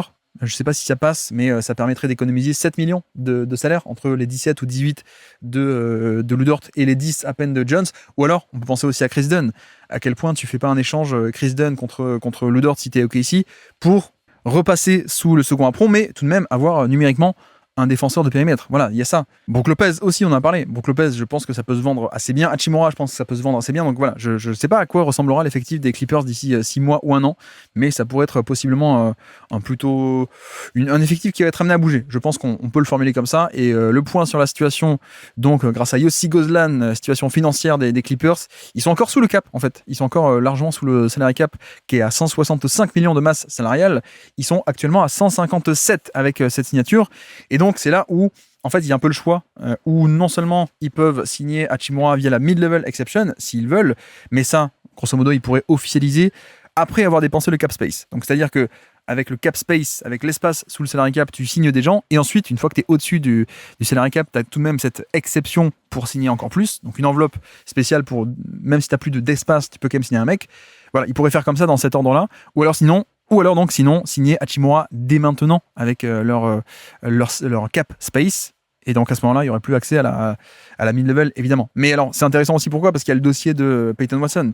Et c'est vrai qu'on se pose la question de à quel point est-ce que les Clippers ne pourraient pas aussi, eux, se positionner pour ça. On sait que, j'ai fait exprès, je viens de parler de tous les joueurs qui pourraient être liquidés côté Clippers, je pense, dans un assez court terme. Mais clairement, si tu arrives à liquider les 10 millions de Brook Lopez, par exemple, on sait que les Wolves ont plus trop de secteur intérieur. Bon, et en plus, ils ont une trade exception de 10 millions pour Mike Conley de l'époque. Donc en fait, les Wolves pourraient totalement absorber le contrat de Brook Lopez contre un pick du deuxième tour ou un truc comme ça. Et donc à ce moment-là, les Clippers pourraient dégraisser de 10 millions ou 9 millions de Brook Lopez. Et donc se libérer encore plus de cap space. Voilà, donc, pareil, je pense que Chris Dunn peut être envoyé quelque part, possiblement sans rien en retour, parce que des équipes qui peuvent accueillir 5 millions, qui ont des trade exceptions de 5 à 10 millions, ça existe. Pareil pour Derrick Jones Jr. Donc en fait, il y a un monde où les Clippers peuvent totalement dégraisser là encore pas mal, et donc se créer pas mal de cap space. Pourquoi ? Pour offrir un très joli contrat à Peyton Watson. Donc ça, c'est la première possibilité. Première possibilité, c'est tu dégraisses beaucoup, Comme ça, tu as beaucoup d'espace. Tu proposes un contrat à Watson très cher. Et peut-être que Denver ne s'aligne pas. Voilà. Et ensuite, une fois que tu as fait ça, tu as signé Watson, tu peux dépasser encore une fois le cap grâce à la mid-level exception de Hachimura. Donc ça peut se passer dans cet ordre-là. Cela dit, est-ce que vraiment les Clippers vont être dans l'urgence de dégraisser un peu à tout prix et donc de ne pas prendre le temps d'attendre en février la deadline pour faire monter les enchères par rapport à Brook Lopez, par rapport à Chris Dunn, par rapport à Derrick Jones Jr. Les trois sont en fin de contrat, je crois. Donc est-ce que tu as envie de te précipiter maintenant pour peut-être pas grand-chose? Parce que si ça se trouve, tu dégraisses maintenant pour vite avoir du cap space, mais sauf que Watson, il va rester à Denver. Tu proposes une offre, soit il peut ne pas la signer, soit sinon il la signe, mais Denver s'aligne. Et donc à ce moment-là, t'es un peu banané. Ou alors, autre possibilité aussi, on peut imaginer un sign and trade. C'est-à-dire que tu peux très bien imaginer un sign and trade entre Peyton Watson et les Clippers. Et j'en parle parce que on a entendu des news de je ne sais plus qui disait, Sam Amick de The Athletic, donc un insider assez compétent, Sam Amick, qui dit Denver va matcher toutes les offres. Donc là tu dis ok, en fait ils veulent le garder. Denver va matcher toutes les offres, ou alors ils sont aussi ouverts à un sign and trade. Donc littéralement le propos c'est de dire en fait, on veut le garder à tout prix, mais on veut bien s'en séparer, si on peut un peu traduire. Non, mais pour le traduire pour de vrai, ça veut dire que Denver ne veut pas le perdre contre rien. Donc soit il le prolonge pour le garder et éventuellement l'échanger plus tard, soit sinon, il le laisse partir, mais dans le cadre d'un sign and trade pour avoir des retours. Et donc, à ce moment-là, est-ce que les Clippers ne pourraient pas, plutôt que liquider leurs assets ailleurs et de ensuite avoir du cap space et espérer que Watson, l'offre ne soit pas matchée, est-ce qu'ils ne pourraient pas, au contraire, donner Chris Dunn, Brook Lopez et Derrick Jones Jr. chez les Denver Nuggets? Parce qu'en plus, Denver a perdu son big, Valanciunas va partir, 10 millions qui sont encore dans le cap, mais lui on sait qu'il veut retourner en Europe, donc soit ils vont le couper et le stretch, donc étendre son salaire sur 4-5 saisons, bref, soit ils arrivent à l'échanger, mais donc ils n'ont pas de backup pivot, donc Brook Lopez pourrait être cool, également un peu de longueur sur l'aile avec Derrick Jones qui remplace Peyton Watson, qui remplace sur le côté ailier défensif, évidemment, je parle pas d'autre chose, mais voilà, ça pourrait être un mal pour un bien, on va dire, et pareil pour Chris Dunn, qui est très vieux, mais qui est encore extrêmement compétent, évidemment, voire même, est-ce que tu peux pas arriver à gratter un petit jeune, ou un petit, je vais voir qui est-ce que les Clippers pourraient mettre dans la balance, parce que le truc, c'est que si Watson signe un contrat, il va être assez gros. Donc, ils font quand même en mettre des contrats pour arriver à égaliser, on va dire, l'offre de, imaginons, s'il signe pour 42 millions le maximum, il faut y arriver aux 42 millions. Donc, on pourrait, on fait le point. Donc, par exemple, Brook Lopez qui a 9 millions, plus Chris Dunn qui a 5 millions, plus Derrick Jones qui a 10 millions. C'est dommage de ne pas avoir pris l'option de Bogdanovic qui du coup est parti en free agency aux Rockets. Donc ça fait déjà, on est à 25 millions. Voilà, 25 millions avec ces trois mecs-là. Est-ce qu'on peut augmenter un peu avec Isaiah Jackson, 2 ans, 7 millions, qui est un bon contrat. En plus, un mec athlétique côté Denver, ça ferait pas du mal, je pense pas. Non, Bradley Beal a pas pris l'option, ça c'est un peu dommage. Mais éventuellement, alors non pas Yannick, le pivot Yannick Conan, ni Erdenhauser, je pense pas lui, mais pourquoi pas Cam Christie aussi, le petit frère de Cam Christie de Max. Mais voilà, je me dis, il y a possiblement un monde où tu arrives à faire une offre comme ça autour des soit de 25 millions et il vient pour 25 millions, Peyton Watson, et dans le même temps, les Nuggets reprennent un peu en profondeur d'effectif avec un pivot et 2 ailiers et deux joueurs de périmètre. Donc, numériquement, t'es gagnant. Ou alors, à l'inverse, tu signes Watson en sign and trade pour une grosse somme, mais tu acceptes beaucoup moins en retour, parce que il faut quand même dire que là, sans le contrat de Peyton Watson, Denver est déjà un peu limite. Denver est quand même déjà en train, au niveau du second apron, etc. Donc, il y a aussi la possibilité de simplement faire un sign and trade, mais pour des atouts, en termes de draft, notamment. Alors, l'autre problème, c'est que les Clippers n'en ont pas. Des choix de draft, ils ont déjà tout balancé pour construire l'équipe d'avant. Donc, les trades de Paul George, les trades de James Harden, etc. Donc voilà, est-ce qu'on peut imaginer peut-être simplement, par exemple, un sign and trade de Peyton Watson, 30 millions, qui va du côté des Clippers, et en échange, les Clippers donnent que Gradedick, ou alors que Chris Dunn, ou alors que Brook Lopez, et par ailleurs, tu peux peut-être chercher à liquider Zekenaji et Jonas Valanciunas, voilà, tu liquides, donc au final, tu t'en sors avec à peu près la même somme d'argent qu'au début, vous voyez, donc je sais pas à quel point c'est ça, ou alors, il y a aussi un scénario totalement fou, qui est que tu fais un sign and trade pour aller chercher Garland, mais dans un monde où tu vas liquider Jamal Murray par ailleurs. Donc tu fais un sign and trade de Peyton Watson contre Garland, voilà, 42 millions contre qui partent et 42 millions qui arrivent à peu près si tu signes Watson au maximum. Et pourquoi ? Parce que tu échanges ensuite Jamal Murray contre plusieurs joueurs de plus petits contrats. Donc voilà, gagner un peu en flexibilité. Après, ça peut paraître un peu fou, étant donné que c'est quand même le duo avec Jokic qui marche très bien, etc. Donc, est-ce que tu te dis, OK, on gagne un peu 10 millions de flexibilité par rapport aux 50 ou 55 de Jamal Murray comparé aux 40 ou 42 de Garland ? Ça paraît un peu fou, vu les automatismes aussi de Jokic et Murray. En plus, à 1 an de la possible free agency de Jokic, même si je dis ça, mais aujourd'hui, on a eu une interview, hier en tout cas, où il dit non, mais le plan, c'est d'être à Denver toute ma carrière et même à vie. Bon, il faut quand même le citer, mais cela dit, ça, on n'en doutait pas, que lui, c'était son plan principal.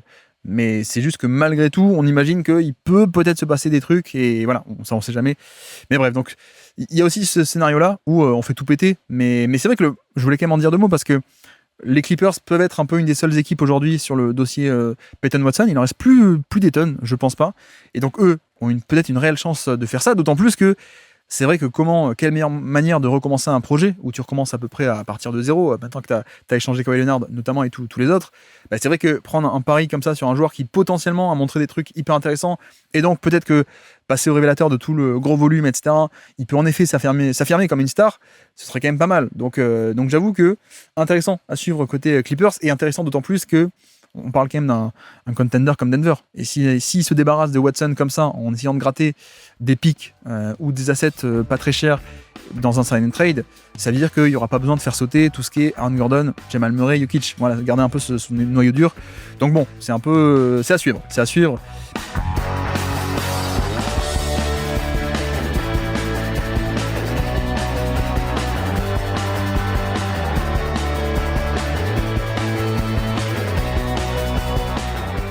Et donc, dans le reste de l'actualité, à présent, l'autre gros dossier, c'est les Detroit Pistons, l'équipe qui était numéro 1 de l'Est avec plus de 60 victoires, les Pistons, et qui, en fait, ont fait quand même pas mal de changements, et des changements pas forcément, que je ne trouve pas forcément géniaux. Je crois qu'on avait déjà un peu parlé du fait de se séparer de Stewart pour rien, en tout cas pour de la flexibilité.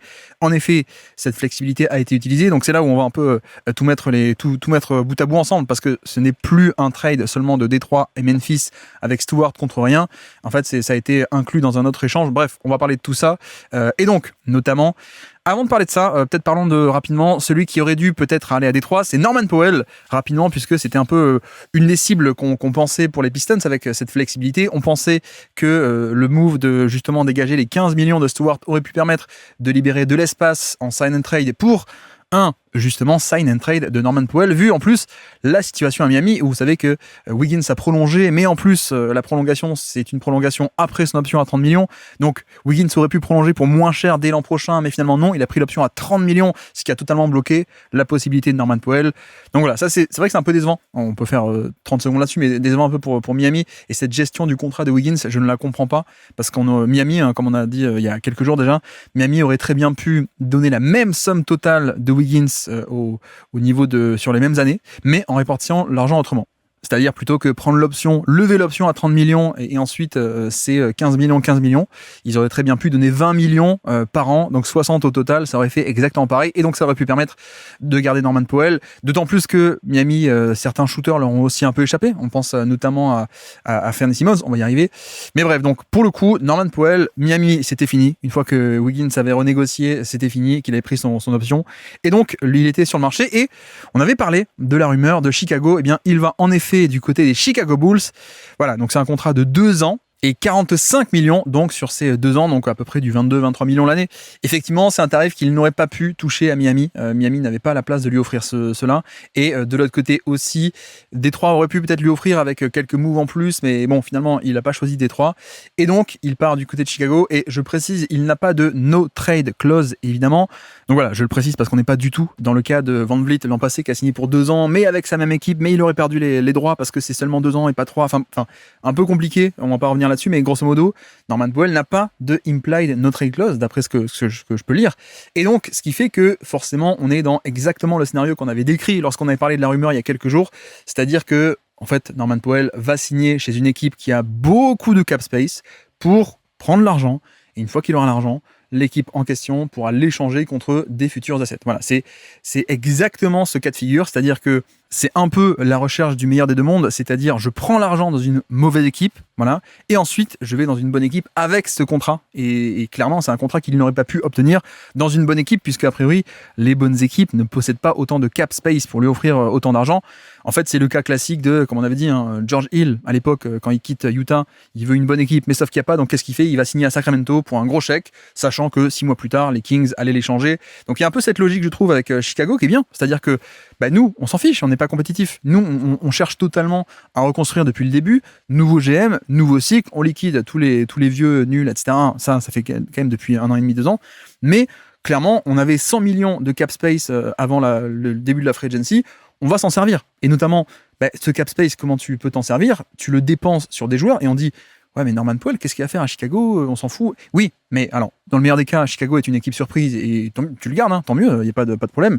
Mais c'est vrai que n'ayant pas d'enjeu sportif et de compétitivité attendue, tu peux juste donner ce contrat et ensuite, au niveau de la deadline, échanger ce contrat contre des contrats équivalents, mais surtout des pics. Voilà. Et c'est un peu de te faire payer pour ça. Donc c'est là où je pense que la gestion du salary cap est tout aussi importante pour des équipes qui tankent que pour des équipes compétitives. Et souvent, on parle de ça. On parle du fait de quand tu as de l'espace, en tant qu'équipe de tanking, tu es là pour être un peu une voie de garage, prendre des mauvais contrats et te faire payer pour ça, comme OKC l'a fait. Mais ça aussi, c'est intéressant et intelligent de dire on donne un contrat à Norman Powell, comme ça, nous, ça nous a rien coûté, à part de l'argent, mais on avait de l'argent à dépenser, donc ça nous coûte rien en termes d'assets, mais dans 6 mois, peut-être qu'on peut le rééchanger contre des assets, et pourquoi pas même d'ailleurs à Miami. Je sais pas exactement quelle pourrait être la cartouche, mais j'imagine qu'un truc autour de Bobby Portis, même, ça pourrait le faire, mais à la limite, il n'y a pas que Miami dans la vie, hein, tu peux imaginer plein de possibilités. Pourquoi pas d'ailleurs les Spurs? On sait que, justement, on vient de parler de Keldon Johnson, qui est à combien on avait dit 18 millions plus tel petit contrat, enfin franchement, on y arrive assez rapidement. Sur les 22-23 de Norman Powell. Donc, je pense qu'il y aura beaucoup de possibilités pour qu'on ait un échange. Pourquoi pas aussi, je dis n'importe quoi, hein, mais je sais pas si Denver qui paye Cam Johnson 20 millions, est-ce qu'ils vont en faire un swap? Possiblement. Est-ce que les Lakers, enfin, vraiment, il y aura plein de possibilités. Donc, c'est excellent de la part de Chicago. Toi, en plus, tu utilises le fait que tu as plein de cap space, donc tu peux te permettre de, entre guillemets, le surpayer.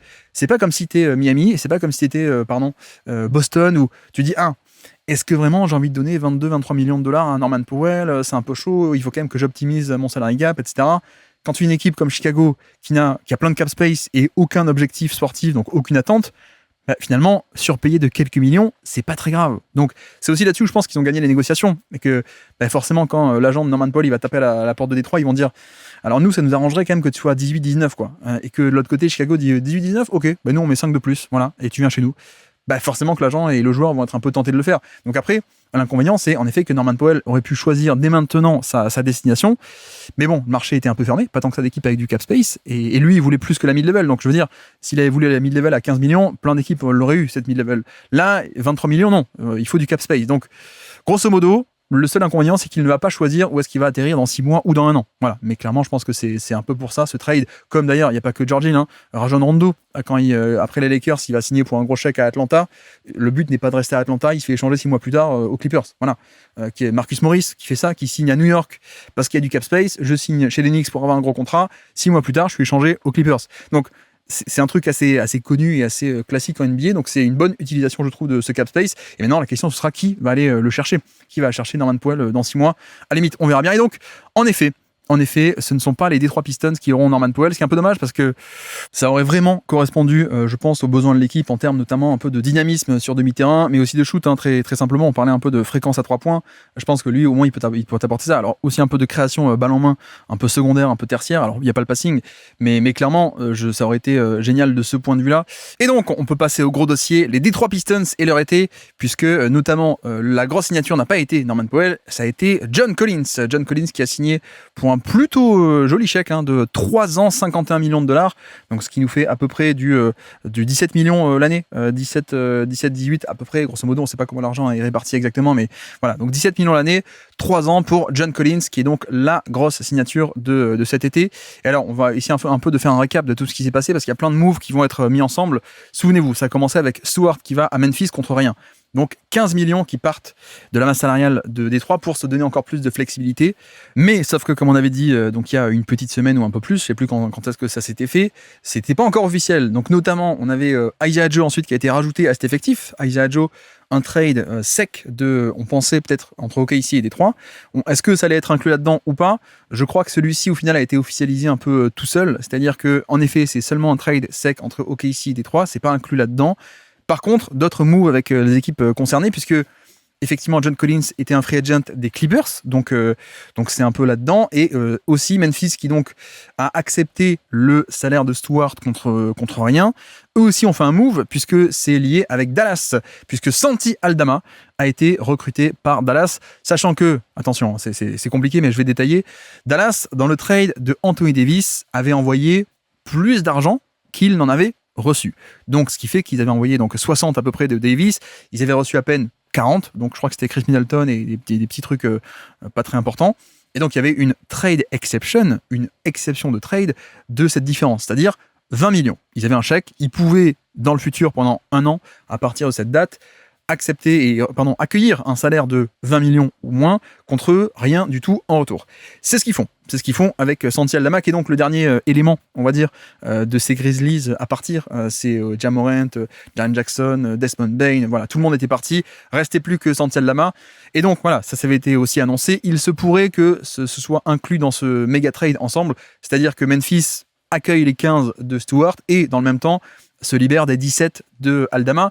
Et Dallas, eux, ils ont juste à accueillir Aldama, ils n'envoient rien en retour, puisque la trade exception servait à ça. Donc on peut dire deux mots rapidement pour Dallas. Bonne recrue pour un intérieur de périmètre, alors qui n'est pas non plus un shooter d'élite, mais qui est quand même un stretch fort en termes de shoot et aussi surtout de skills de périmètre, de dribble, de drive et d'action un peu loin du panier. Donc c'est quand même assez intéressant. C'est pas un top défenseur, mais clairement, pour une équipe comme Dallas, ça ne te coûte rien, littéralement en termes de joueurs. Donc tu l'accueilles facilement dans cette trade exception qui n'avait plus que 6 mois à tenir, et après elle aurait expiré. Donc tu prends un joueur qui est un joueur compétent, pas parfait, mais compétent, qui je pense va aider, clairement. Et en plus, tu le fais, le prix c'est quoi? C'est AJ Johnson, donc le AJ Johnson qui à la base était aux Bucks, qui avec Middleton avait été échangé, un choix de draft, un très très jeune choix de draft il y a à peine 2 ans je crois, échangé aux Bucks, des Bucks vers Washington avec Middleton, et échangé ensuite de Washington vers Dallas dans le trade de Davis. Donc là, il est rééchangé également. Il va du côté de Memphis, le très jeune AJ Johnson. Donc ça, c'est le seul prix, on va dire, que Dallas paye en termes de joueurs. Et en termes de pick, c'est un choix 2030 des Warriors du premier tour, et ainsi que 2 futurs seconds choix. Bon, les seconds choix, c'est pas énorme non plus. Et vous allez dire, ouais, mais attends, ils prennent Aldama, c'était bien gentil, mais un choix 2030 des Warriors, on sait pas dans quel état seront les Warriors. Donc en fait, ça peut être un pick génial. Oui, sauf que le pick est protégé top 20. Donc en fait, soit les Warriors sont en effet pas bons et le pick reste à Golden State, voilà, loterie, largement, facilement loterie. Et si en plus si c'est pas le cas, ça se transforme en un choix du 2e tour.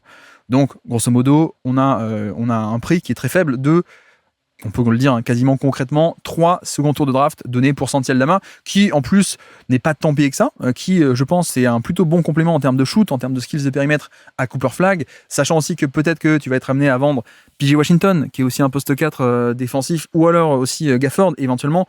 Donc voilà, Dallas fait ses emplettes, il paye 3 tours de draft du 2e tour, c'est pas grand chose pour Aldama, très bien. Memphis, on a dit, donc ça pourrait s'arrêter là, le move. Il me semble qu'on avait aussi parlé un peu de potentiellement, il pourrait y avoir du Marcus Sasser qui part de Détroit et qui pourrait aller aussi là-bas. Bref, donc ça c'est cette partie. Et donc Détroit, en effet, n'a pas de trade exception. Détroit n'aura pas de trade exception parce que forcément une trade exception n'est créée que quand il y a une différence de salaire. Donc Stewart qui va à Memphis contre rien, ça aurait pu donner une enveloppe de 15 millions si ça avait été officialisé en l'état, mais c'est pas le cas, puisque en effet John Collins arrive dans cet échange, et donc vu que c'est dans cet échange, c'est, si vous voulez, dans le même temps, on a de l'argent qui rentre et qui sort, donc il n'y a pas d'exception. Voilà. Et donc l'argent qui rentre, il s'appelle John Collins, recruté, comme on a dit, pour 17 millions la saison sur 3 ans. Je dois dire que je suis pas le plus grand fan de cette signature. Je peux comprendre un peu l'idée dans le sens où John Collins, alors déjà c'est un shooter un peu sous-coté. Je trouve John Collins qui a toujours été un bon shooter. À l'époque de la fac à Wake Forest, il avait notamment du pop à 2 points et même des lancers francs. Et ce tir c'est quand même pas mal confirmé au niveau de la NBA. Donc je dois dire que c'est pas non plus un non-shooter. Après, voilà, c'est un mec qui est à 40% sur des petits volumes. Je pense pas qu'on puisse parler de shooter. Est-ce que vraiment, s'il est amené à être titulaire, on peut le formuler comme ça, s'il est amené à être titulaire à gros minutage et gros rôle à Détroit, Est-ce que vraiment on peut être sur un shooter à haut volume? J'en suis pas convaincu, d'autant plus que si tu le prends, c'est plutôt a priori pour être utilisé on-ball. Je suppose, parce que sa meilleure qualité, ça reste en effet la verticalité et le roll au panier. Et ça, c'est quand même l'aspect qui est très bon. C'est-à-dire que c'est un vrai partenaire de pick and roll qui n'est pas très grand. Il n'est pas hyper grand, John Collins. C'est plutôt un poste 4, un peu undersize. Au passage, au point où moins, quand il commence un peu à exploser en NBA, on se dit, est-ce qu'il ne faudrait pas un peu l'utiliser poste 3 défensivement? C'est-à-dire que tu l'utilises en tant que poseur d'écran, et donc idéalement avec un pivot qui shoot, comme ça, en attaque, c'est lui qui pose l'écran et le pivot est dans le périmètre. Mais en défense, lui, il défend plutôt le périmètre. Bon. Voilà, je pense que c'est un peu l'idée. Mais c'est vrai qu'il y a quand même certains obstacles, parce que autant on peut dire oui, le pick and roll va être très cool, parce que même s'il est petit, il y a une vraie technique de rouler au panier, de roll, entre les appuis, entre comment tourner les hanches, etc. L'explosivité aussi, même s'il est comme un peu vieux, mais ça va, il a 28 ans, c'est pas non plus la folie, c'est pas hyper vieux, donc le côté déclin physique et d'explosivité, je m'inquiète pas. Par contre, c'est vrai que ça m'étonne un peu. Ça m'étonne un peu de mettre autant d'argent sur Collins, dans le sens où, quitte à avoir 17 millions de masse salariale sur un joueur comme ça, sur un joueur de verticalité, je pense que j'aurais préféré Gafford, qui est à 17 millions actuellement à Dallas. Et en plus, vous voyez que ça aurait pu rentrer dans ce deal, vu qu'il y a un deal, un méga deal à plusieurs. Mais non, mais même au-delà du côté technique de cet échange à plusieurs, je pense que intrinsèquement, j'aurais quand même préféré Gafford, qui n'est peut-être pas capable de faire des gros minutages à 30 minutes par match, 35, mais qui au moins sur 20, 25 peut être un excellente menace de verticalité, et même encore plus parce qu'il est encore plus grand, mais qui n'a pas le shoot, mais qui a la défense, qui a un protecteur de panier vraiment très cool, plus une certaine dose de mobilité. Vraiment, je suis quand même très fan de Gafford, je dois dire, et je pense que j'aurais peut-être priorisé Gafford et sa défense plutôt que John Collins et son shoot. Après, c'est vrai qu'on peut aussi réfléchir dans le sens où, pour l'instant, on n'a pas de news sur Jalen Duren, donc peut-être que Duren va revenir aux Pistons. En même temps, je vois pas où est-ce qu'il peut atterrir maintenant. On verra, mais bref. Et c'est vrai que dans le cas d'une association avec Duren, effectivement, ça a plus de sens d'avoir un Collins qui est techniquement à du shoot et qui donc peut partager des minutes avec Duren plutôt que Gafford. Là-dessus, je l'entends, mais je me pose quand même des questions, parce que d'accord, tu recrutes un mec qui offensivement peut cohabiter un peu plus facilement avec Duren. Après, tu as quand même laissé partir Stewart, qui était un des meilleurs protecteurs de panier de NBA sur cet aspect-là. Gafford l'est aussi, un peu secrètement, sur des petits minutages depuis le tout début, en fait. Gafford est vraiment, depuis tout le début, un top protecteur de panier, même s'il fait beaucoup de fautes. Mais il inflige des pertes d'efficacité au panier qui sont très grandes. Donc, ok, tu as pris un intérieur qui, offensivement, est un bon fit, mais tu n'as certainement pas pris un intérieur défensif. Donc là, quid de la rotation chez les Pistons? Parce que Stewart s'en va, remplacé par un mec qui est plutôt un défenseur de périmètre, comme dit. Donc je sais pas trop comment ça va marcher, et par ailleurs, c'est pas comme si Paul Reed était un foudre de guerre non plus. Paul Reed se fait des minutes sur un peu le short roll et les qualités un peu de périmètre et de passing, mais bon, c'est pas non plus un défenseur. Et pareil pour Duren. Duren, c'est pas du tout lui le défenseur, et il était 3 étages ou 4 étages en dessous de Stewart en termes de protection de panier. Donc je comprends un peu le choix, je comprends. Menace de rôle pour Cade Cunningham, qui est de très très haut niveau, d'accord. Mais bon, je suis pas convaincu que la rotation soit aussi solide que l'an passé en termes de secteur intérieur. Alors après, tu peux te dire aussi, on a re-signé Javonte Green, peut-être que Javonte Green peut aussi un peu plus remplir des fonctions d'intérieur par moment. Mais bon, c'est Javonte Green, tu l'as aussi pour la défense on-ball, pas que pour la protection de panier. Donc bon, Javonte Green, c'est 1 an, 4 millions, un peu plus que le minimum, donc ça c'est très bien. Pour le coup, moi je suis très fan de la défense de Javonte Green. Mais voilà, ma première interrogation, c'est quid du secteur intérieur, et même au-delà de ça, est-ce que vraiment John Collins est là pour jouer des minutes de titulaire? Peut-être que oui, peut-être que non, je ne sais pas, mais c'est vrai que notamment l'association avec Jalen Duren, bon, c'est quand même pas, ça paraît pas évident, puisque Duren, qui est a priori un non-shooter, c'est quand même plutôt lui que tu as envie d'utiliser proche du ballon, en poseur d'écran, ou même sur des jeux de main à main, mais avec la balle. Et donc, ça voudrait dire que tu as John Collins qui va être principalement off-ball sur ce genre de séquence, ou alors, si tu veux utiliser la menace de roll, de pick and roll pour Cade Cunningham avec Collins, ça veut dire qu'il y aura des séquences où le pick and roll se déroulera avec Duren qui va être off-ball. Ou alors, ça veut dire que on les met un peu tous titulaires, mais on va essayer de décaler les minutes. Soit Duren, qui est un peu organisateur d'attaque sur le jeu de main à main, et ensuite le reste des minutes, c'est Cade avec Collins.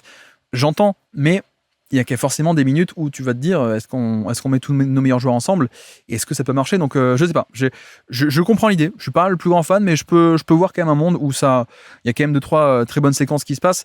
Après, moi, ce qui me déçoit un peu, c'est qu'au niveau de l'été de Détroit, c'est quand même pas hyper c'est pas hyper génial, quoi. J'avoue que Collins, bon, ok, très bien. Kevin Huerter re-signé alors qu'il jouait pas.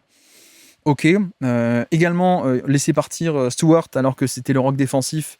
Bon, ça aussi, c'est un peu dommage, et donc non remplacé, évidemment. Et puis Tobias Harris, c'est-à-dire qu'on a quand même perdu l'ailier titulaire qui est pas un joueur fabuleux, mais qui, pour le coup, dans ce contexte-là de Détroit, qui manquait de création, avoir par moment un peu l'attaque secondaire et les points secondaires, isolation post-up de Tobias Harris, ça faisait du bien. Et là, je sais pas. Est-ce qu'il faut voir Collins comme un remplacement de Tobias Harris, ou est-ce qu'il faut voir Collins comme un remplacement du secteur intérieur et de Stewart?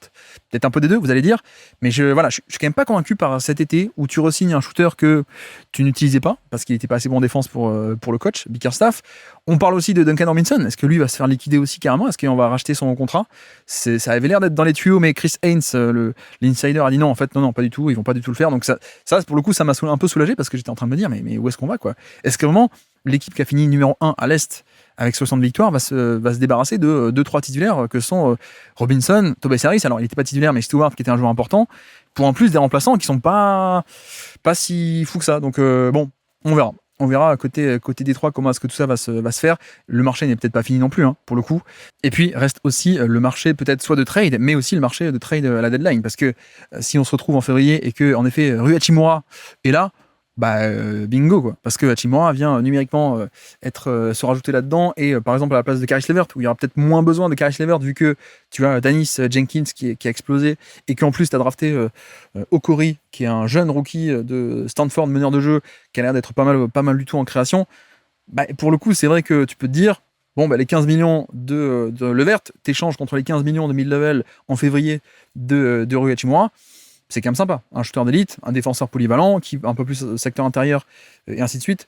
Voilà, je dis pas qu'on aura cette itération finale en mai prochain, peut-être pour Détroit, mais clairement, c'est pas l'été idéal. Je trouve pas que ce soit l'été idéal. Le dossier Duren n'a pas été hyper bien négocié, peut-être, et encore, c'est même pas encore fini, donc on sait même pas comment ça va se régler. Mais bon, un peu décevant, en tout cas, pour moi, cet été. Alors, au passage, ça a aussi généré, du coup, si en effet le trade est officialisé à plusieurs, comme on a un peu supposé, c'est-à-dire entre Clippers, Détroit, Memphis, Dallas, si tout ça est mis ensemble, forcément que ce serait un sign and trade potentiel pour les Clippers, et donc que eux pourraient générer une trade exception de 17 millions. Voilà, donc le salaire de Collins qui s'en va, sign and trade, et rien en retour côté Clippers, donc trade exception, ou alors on a aussi la possibilité que le trade soit encore un peu étendu dans le cas de John Collins, et que plutôt qu'avoir une trade exception, tu fasses aussi un sign and trade, mais dans l'autre sens, depuis Denver vers les Clippers, donc avec évidemment Peyton Watson. Donc ça pourrait aussi être une possibilité. C'est pour ça que pour l'instant ça n'a pas encore été officialisé d'après ce que je vois, mais à suivre, parce que voilà, vous voyez que selon si tel ou tel trade est officialisé un peu tout seul, ou alors avec d'autres échanges, il y a soit trade exception, soit pas trade exception, et ainsi de suite. Donc il y a des conséquences évidemment. Bref, donc voici pour John Collins et pour les Detroit Pistons. Et c'est vrai que je l'ai pas dit, mais peut-être que s'il y a besoin de mettre un max pour Duren, est-ce que Robinson ne va pas être échangé? Peut-être pas coupé, quand même pas, j'espère pas, mais peut-être échangé pour faire un peu de place, parce que techniquement, ils pourraient donner n'importe quelle offre ici pour Duren, et ils ont les droits pour dépasser le cap allègrement, mais est-ce qu'ils veulent le faire? Est-ce qu'ils ont envie de se hard-caper? Est-ce qu'ils ont envie de payer beaucoup de taxes? Peut-être pas. Donc bon, ça reste une possibilité que on ait un fusible ou deux qui pètent pour faire de la place pour Jalen Duren. Donc bref, voici pour Détroit. Autre news, un peu majeure mine de rien, c'est celle de Tari Eason, qui re-signe côté des Rockets, lui qui est un free agent restrictif, et il a signé le 3 juillet, donc durant la free agency, c'est ça, ouais, c'était pas en amont, et donc il a signé pour 81 millions de dollars sur 5 ans, ce qui en fait est un excellentissime tarif pour Tari Eason, sachant que en fait c'est là où c'est un peu râlant pour lui, et d'ailleurs il a un peu râlé, bon c'est pas top de râler publiquement, mais on lui avait proposé l'été dernier, donc les fameuses prolongations de contrat anticipées, 100 millions, voilà, 100 millions, donc là voilà, il est pas très content auprès de son agent, parce qu'il s'est dit, l'été dernier, il n'a pas accepté l'offre de prolongation anticipée de 100 millions, en se disant, non, je pense que je vais obtenir beaucoup plus si je vais tester le marché, ou voilà, même en jouant mieux aux Rockets, en jouant ma 4e année, en se développant encore, je pourrais avoir plus. Au final, c'est vrai que 80 millions, c'est pas bien pour le joueur, mais c'est quand même très bien, je trouve, pour les Rockets, eux, pour le coup, parce que c'est à peine dû, combien, sur 5 ans, 16-17 millions à peu près l'année, grosso modo, ça dépend un peu les fluctuations, mais à ce prix-là, avoir un mec comme ça, qui est un tel défenseur, qui, je pense, peut encore peut-être même exploser dans un plus grand rôle, et même un rôle de titulaire potentiellement. Donc voilà, Très belle signature pour les Rockets, je trouve, même si lui va changer d'agent. Et dans le même temps, les Rockets ont aussi fait un move pour se débarrasser de Dorian Finney-Smith, qui avait été leur signature de la mid-level de l'été dernier. Souvenez-vous, ils avaient piqué Finney-Smith aux Lakers, alors qu'il était bon aux Lakers. Les Lakers, bon, n'avait pas été très classe parce qu'il avait fait passer le message que Dorian Finney-Smith avait son genou qui était un peu pété, etc. Bon, pas très classe. Finney-Smith s'est un peu énervé, il est parti. Et donc, il est parti aux Rockets, mais ça ne s'est pas très bien passé. Et je me demande à quel point est-ce que les Rockets n'ont pas été hyper inquiets vis-à-vis de la santé. Alors, nous, on ne sait pas trop de l'extérieur. Moi, j'aurais quand même plutôt dit, on tente le coup. Je pense qu'il n'est pas non plus si vieux que ça. Il doit quoi 33. Il vient de faire 33. Finney-Smith, il n'est pas si vieux que ça, 33 ans. Mais après, on n'a pas les infos de l'intérieur. On n'a pas le côté, est-ce qu'il a été sérieux au niveau de sa guérison et de revenir sur pied? Est-ce que l'état du genou est peut-être plus inquiétant que prévu, ainsi de suite. En tout cas, dans tous les cas, les Rockets s'en sont débarrassés. Ce contrat à 13 millions, ce qui est aussi un peu dommage parce que j'imaginais quand même assez bien les Rockets arriver à faire un package pour un gros joueur vu les contrats qu'ils ont, c'est-à-dire que Van Vliet, l'option a été levée, l'option pour l'an prochain, donc Van Vliet est sous contrat, 25 millions, voilà, contrat finissant, donc cartouche de trade. Également Finney-Smith qui était à 13 millions sur encore 3 ans. Steven Adams aussi, techniquement, s'il y a besoin, il était à 13 millions. On sait que Rich Shepard, les Rockets n'en sont pas hyper fans, 11 millions sur 2 ans, et en plus, c'est un attrait un peu sportif. Clint Capella, 7 millions. Je pense qu'il y a quand même moyen de faire un méga trade quelque part. Je pense aussi d'ailleurs à Jabari Smith, qu'on j'aime bien, mais bon, si Jabari Smith, il faut l'échanger pour additionner 2-3 salaires, on va aller chercher un gros contrat, un gros joueur, ça aurait pu se faire. Et donc c'est vrai que c'est un peu dommage de s'en débarrasser comme ça, parce que tu aurais pu garder un peu la cartouche avec toi pour faire un méga échange. Notamment, je pense qu'il y a un mec qui s'appelle Irving, qui est à Dallas. Est-ce que Dallas va s'en séparer? Que veut faire Dallas exactement? On ne sait pas trop. Mais est-ce que Irving ne pourrait pas être une possibilité pour Houston? Est-ce que Derrick White pourrait pas être une possibilité pour Houston sur un poste de meneur? Ok, ils viennent de signer Marcus Smart, mais pas cher, et je pense que ça ne dérangerait pas Udoka de prendre un mec comme Derrick White. Enfin bref, je cite des noms comme ça, mais il y en aurait d'autres, sans doute des possibilités. Donc c'est un peu dommage de s'en débarrasser comme ça. Mais il faut quand même se souvenir que le propriétaire s'appelle Tillman Fertitta. C'est pas quelqu'un qui aime payer la taxe. Voilà. Bref, on l'a un peu oublié, mais effectivement. Et donc, je pense que c'est un move financier pour juste, on prolonge Harrison, on dégage Finney-Smith. Comme ça, on n'a pas non plus des finances qui sont trop lourdes en termes de taxes et ainsi de suite. Et donc, le move, c'est quoi? C'est envoyer du côté des Charlotte Hornets avec 3 seconds tours de draft. Donc, les Hornets qui se font payer pour accueillir le contrat de Finney-Smith. Alors, en plus, ce qui est bien, c'est que les Hornets sortent quand même d'une saison qui était fabuleuse, mais finalement, ils ont choisi de ne pas poursuivre de suite, de ne pas enchaîner de suite sur cette lancée. On a vu qu'en fait, ils ont profité de la première occasion pour se débarrasser de la Melo Ball, et le prix a été sans doute pour beaucoup trop faible, très très faible, mais sauf que je pense que c'est assez parlant, le fait que le front office qui a géré la Melo Ball d'un coup se dise tiens, on a enfin une bonne saison, on s'en sépare maintenant, on n'attend pas, on le garde pas, on profite de l'occasion pour s'en débarrasser. Et par ailleurs aussi, vous avez vu que Miles Bridges avait été échangé aussi. Et donc bref, il y a un peu ce côté où on sent que les Hornets sont pas prêts forcément à accélérer. Ils sont pas prêts du tout à faire des grands moves. Ils ont plutôt là fait un été comme une équipe de tanking. Alors que les mecs, je veux dire, nous, sur le Basket Lab et avec Baptiste et Azad, on les imaginait presque en finale NBA tellement on était chaud, un peu sur ce côté-là. Et pourtant, non, on a clairement une équipe qui s'est comportée comme les Brooklyn Nets ou alors comme OKC à l'époque du tanking. Voilà, ce type d'équipe, c'est-à-dire, on vend nos joueurs, mais surtout, on a plein de cap space, on prend des joueurs et on se fait payer pour prendre des mauvais contrats. Alors, le cas de Bridges est sans doute plus compliqué que ça. Je pense que c'était aussi une aubaine de s'en séparer. Et en plus, tu récupères des mecs que soit tu peux garder, soit tu peux revendre. Les Grayson Allen et les Royce O'Neal, je pense que tu peux les revendre pour aussi plus cher. Donc, vraiment, un comportement d'équipe de tanking qui est en mode gestion d'assets, en mode accumulation d'assets et de choix de draft. Et puis donc, idem avec le cas Finney-Smith. Et donc, soit il va aider, parce qu'en fait, tu peux le remettre sur pied, tu peux le retaper, il n'est pas si blessé que ça, et donc tu le revendras ensuite contre un first pick ou contre des seconds tours encore, lorsqu'il aura une valeur sportive positive. Tu peux le revendre à n'importe quelle équipe qui en a besoin. Imaginez, c'est la cata à côté Boston, avec Mitchell Robinson qui est trop blessé. Hop, on change les 2 contrats, ça passe. Eux, ils prennent un Finney-Smith en forme, et toi, tu récupères Mitchell Robinson, et tu les fais payer. Tu fais payer Boston pour ça. Voilà. Mais donc, il y a cette possibilité, ou alors, juste, en fait, c'est pas très grave. Nous, si le mec est pas bon, si le mec est blessé, c'est pas grave, on le garde avec nous, mais il y a clairement un peu cet axe d'été et de mercato et d'intersaison plutôt, pour les Hornets, qui a été accumulation des choix de draft. Et en effet, ils ont fait un travail qui est remarquable de ce point de vue-là. Je pense que les fans des Hornets peuvent être sans doute un peu déçus parce qu'on s'attendait beaucoup plus à passer à la seconde, aller chercher des stars, aller chercher des... Et en fait, c'était l'inverse. Ça a été l'inverse, c'est non, on y va cool, on s'empresse pas, et on ressort de cette intersaison avec une quantité faramineuse de choix du premier tour qui ont été récoltés. Donc ils avaient déjà celui de Dallas l'an prochain, donc qui peut être pas mal, celui de Dallas, vu que on ne sait pas à quel point seront forts les Mavericks. Donc ils ont le leur, celui de Dallas, ils ont aussi celui de Miami en 2027. Je crois que c'est l'échange de Terry Rozier où Miami s'est un peu fait enfler pour le coup, mais bon bref. Donc 3 picks là. Ils ont aussi donc un swap qu'ils ont rajouté dans le deal de la Ball, un swap en 2028, donc c'est bien. Également, ils en ont un depuis Miami en 28, et le leur, où est-ce qu'il est?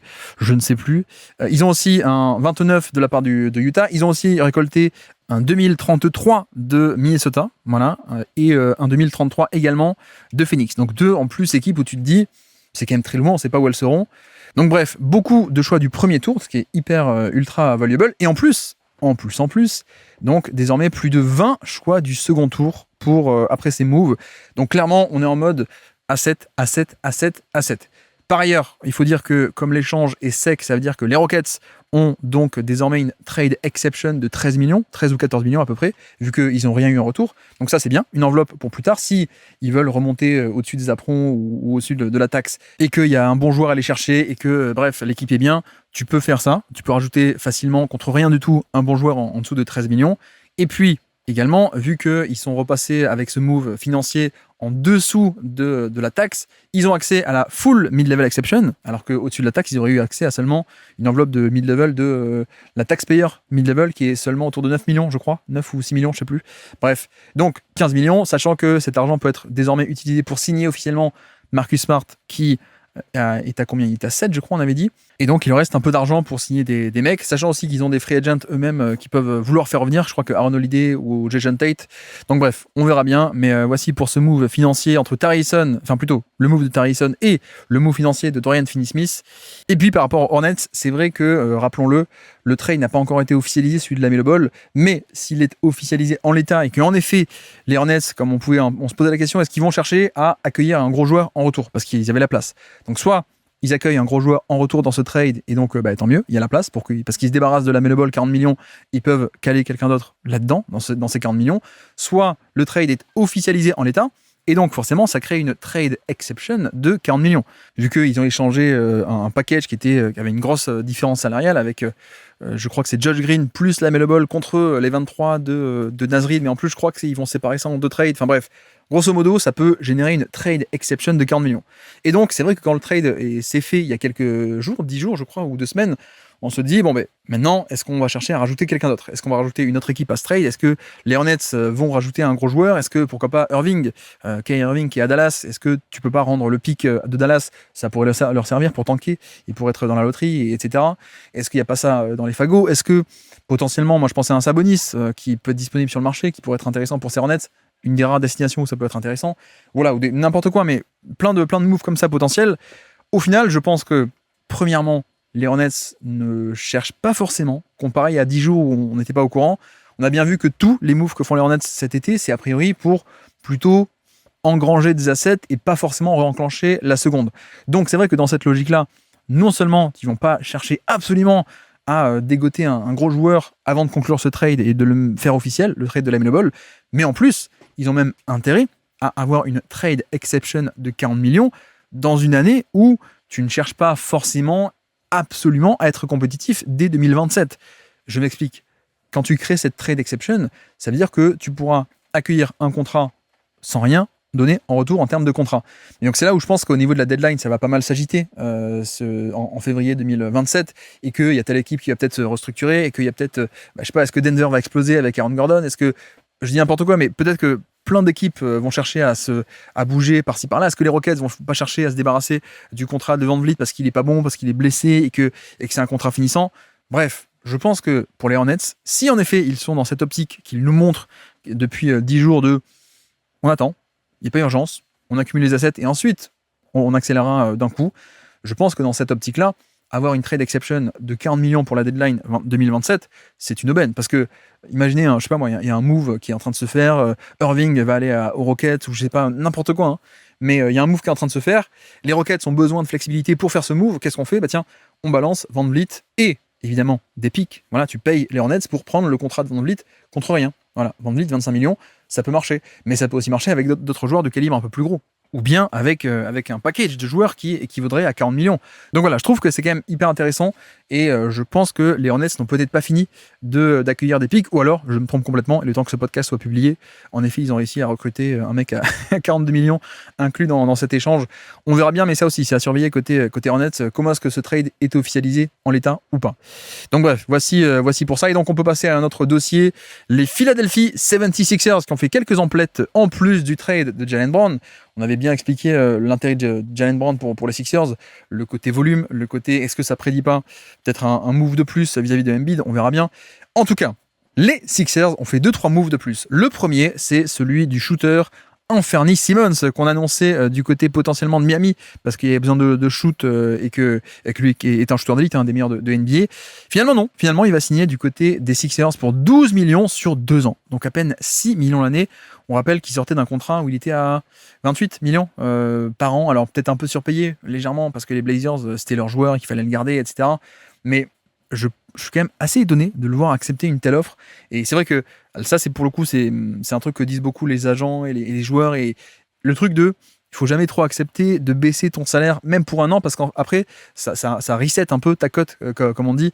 C'est-à-dire qu'une fois que tu as pris 6 millions l'année, il n'y a plus personne qui l'été prochain va dire ok, bah tiens, prends 32 millions, quoi. À moins que tu exploses complètement en termes de scoring, méga roll, etc. Mais a priori, là, Simmons, en prenant à peine 6 millions l'année, en plus pour 2 ans, je suis pas sûr que dans 2 ans, il ait de bien meilleures offres, alors que je pense que vraiment, il aurait pu obtenir au moins une mid-level entière, au moins 15 millions sur le marché. Mais bon, c'est un joueur à défaut, hein, au niveau de la défense, qui a pas un passing de fou. Mais clairement, je pense que c'est un excellentissime coup pour les Sixers, d'un point de vue contractuel, parce que c'est un mec qui, je pense, pourrait être payé beaucoup plus, et que tu as pour à peine 6 millions l'année, c'est quand même assez fou. Et en plus, sur le plan sportif, bah, c'est du shoot, et c'est du shoot d'élite, c'est un des meilleurs shooters de NBA, Anthony Simons, qui en plus a du pull-up, donc c'est vrai que parfois le pull-up fait un peu baisser les pourcentages, mais en termes de shooting pur, c'est un des tout meilleurs, top 5 je pense, très largement de NBA, sur le pur shooting, le toucher de balle, la mécanique de tir, l'historique de shooter, etc. C'est l'élite de l'élite de l'élite, hein. 40%, 38% en carrière, mais parce que comme dit, il y a des pull-ups, mais 88% au lancer franc, voilà. 88%, c'est quand même l'indicateur d'un shooter d'élite. Et puis si on prend les chiffres exacts de catch and shoot, il est largement plus que 38. Hein. Enfin bref, un shooter génial. Donc ça, c'est quand même une aubaine incroyable de l'avoir à ce tarif-là pour évidemment entourer Maxey, entourer Jaylen Brown aussi, puisque lui, il va pas rajouter beaucoup de spacing. Donc en un sens, tu as un peu échangé Paul George qui était spacing d'élite contre Jaylen Brown. Mauvais spacing, mais tu rajoutes Anthony Simons pour apporter ça, plus autour de Embiid aussi, bien sûr. Donc ça, excellente première signature pour les Sixers. Et puis une autre signature excellente aussi, je trouve, c'est celle de Ariel Hukporti pour 1 an et 3,4 millions de dollars, donc à peine 1 an et à peine un peu plus que le minimum. Et donc il quitte New York pour venir chez Philadelphie, ce qui est aussi un bon move parce que déjà c'est pas très cher. Alors le joueur est très, très imparfait, on est d'accord. Mais j'avoue que j'aime bien, moi. J'aime bien, malgré ses défauts. Après, je m'attends pas non plus à beaucoup plus, mais c'est quand même un joueur intéressant qui, je pense, peut faire de vraies minutes en NBA. Il n'a pas eu trop l'occasion parce que une fois qu'il y avait Towns et une fois qu'il y avait le retour aussi de Mitchell Robinson, un peu logiquement, il est repassé sur le banc. Mais souvenez-vous qu'il démarrait un peu la saison titulaire. Hein. Il avait démarré titulaire à côté de Kat à New York quand Mike Brown est arrivé pour être un peu le poseur d'écran et que Kat soit plutôt en termes de spacing. Donc bref, franchement, ce ne serait pas du tout scandaleux qu'il joue chaque soir 15-20 minutes. Quoi.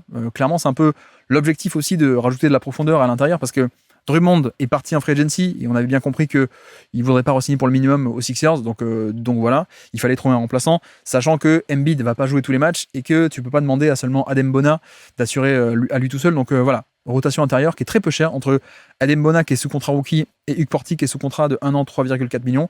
Vraiment, très bon coup, je trouve, pour Philly. Tiens, tant qu'on est un peu dans les petites signatures, est-ce qu'on a tout fait à Philly ? Je crois que oui, non. Un départ de Kelly Oubre qui était free agent lui aussi à Philadelphie. Et lui est parti pour signer pour 17 millions sur 2 ans. Donc on est sur à peu près un peu plus de 8 millions l'année.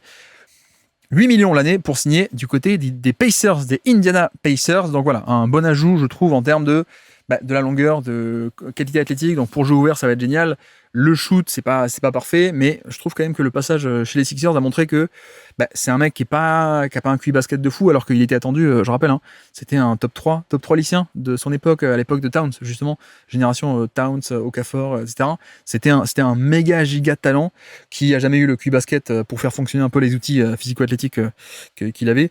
Mais je trouve qu'il s'est quand même bien affirmé comme un role-player hyper intéressant côté Sixers, ne serait-ce que pour la défense. Donc voilà, c'est cool et ça s'inscrit parfaitement dans le l'aspect de jeu ouvert que va tenter de pratiquer les Pacers. Donc voilà, perte mine de rien pour les Sixers. Après, on peut se dire, bon, bah tu perds Kelly Oubre, mais tu récupères aussi Jaylen Brown, donc c'est pas si grave que ça. Et puis pour finir aussi sur le marché des Sixers, 2 two-way contracts, donc on rappelle, hein, un roster, il y a 15 roster spots, 15 places dans le roster, et tu as le droit aussi en plus à 2 two-way contracts.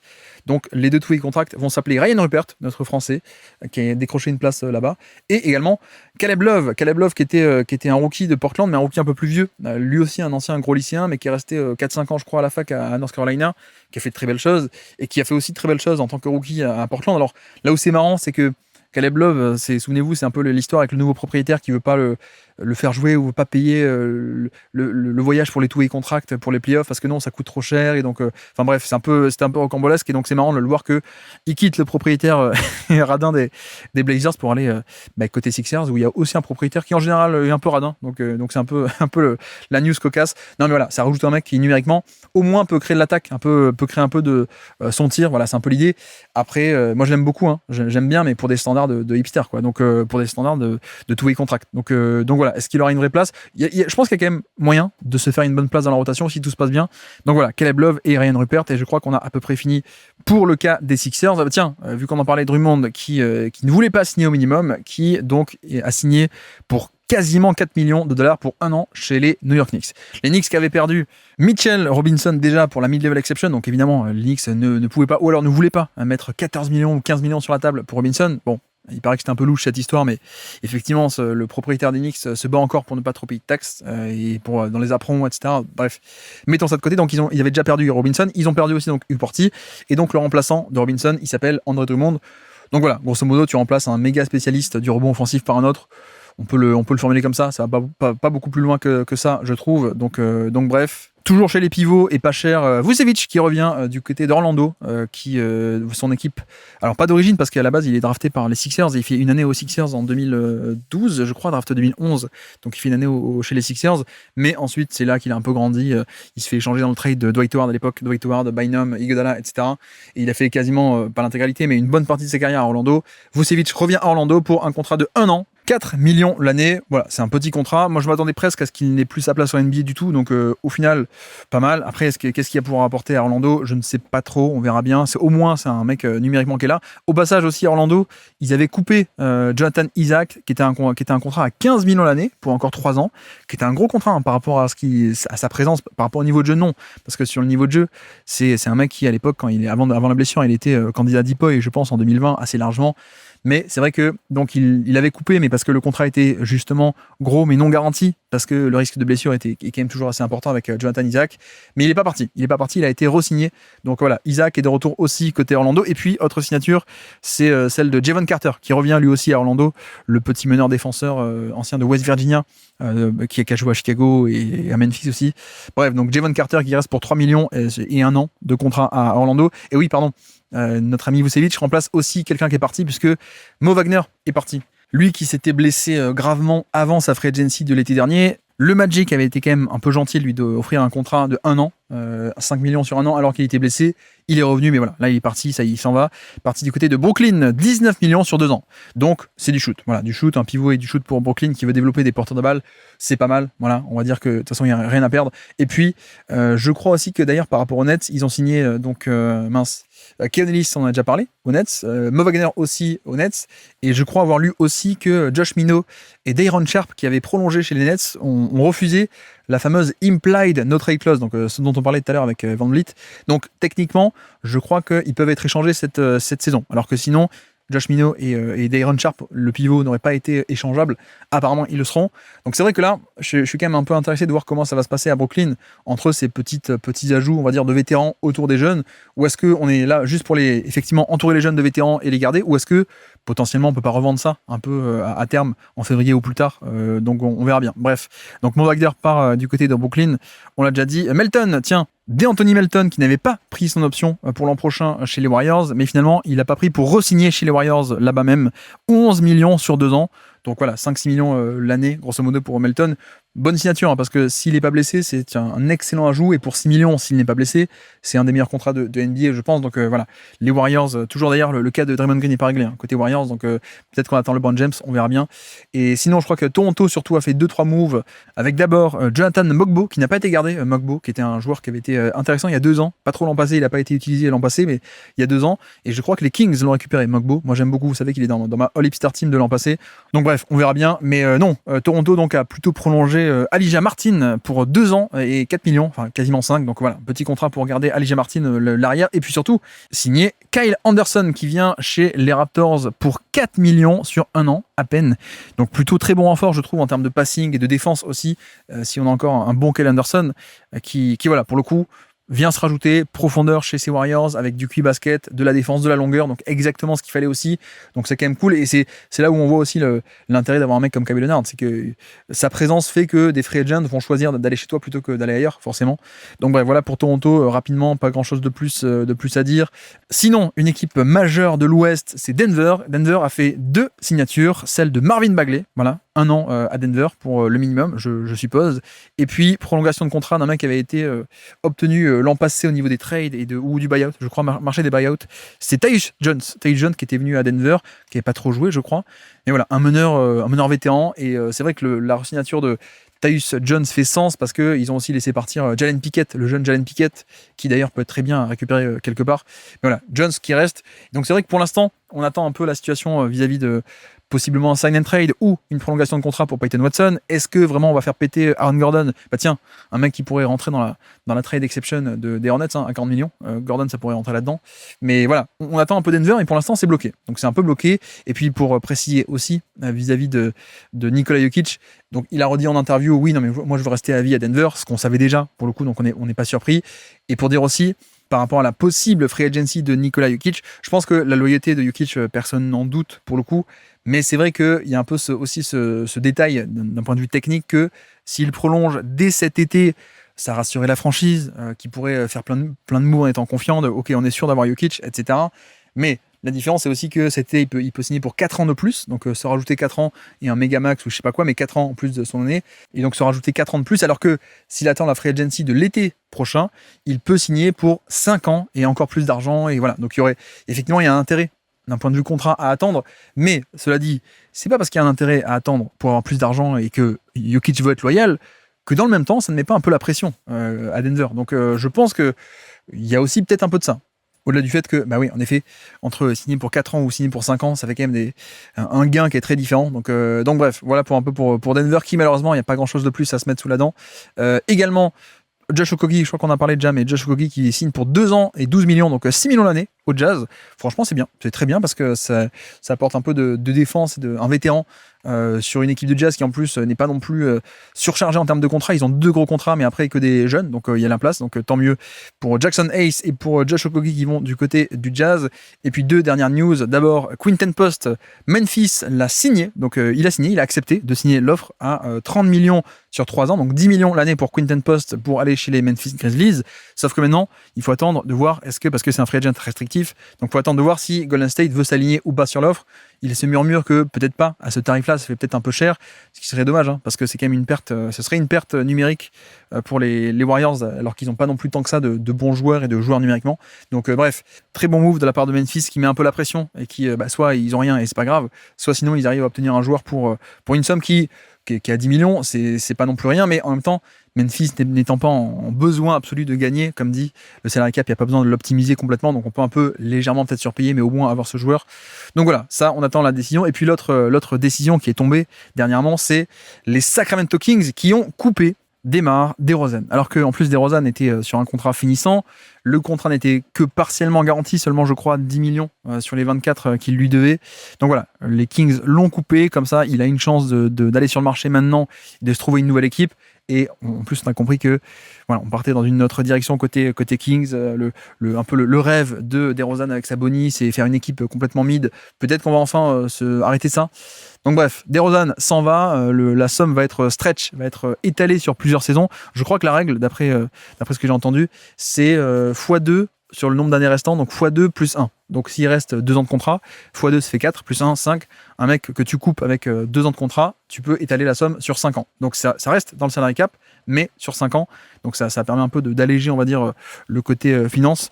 Donc bref, voici pour DeRozan. Et surtout, c'est pas que d'un point de vue sportif, également d'un point de vue financier. Mine de rien, ça allège un peu les finances de Sacramento qui, paradoxalement, ils ont une équipe qui est très nulle, mais qui pourtant avait une masse salariale très élevée.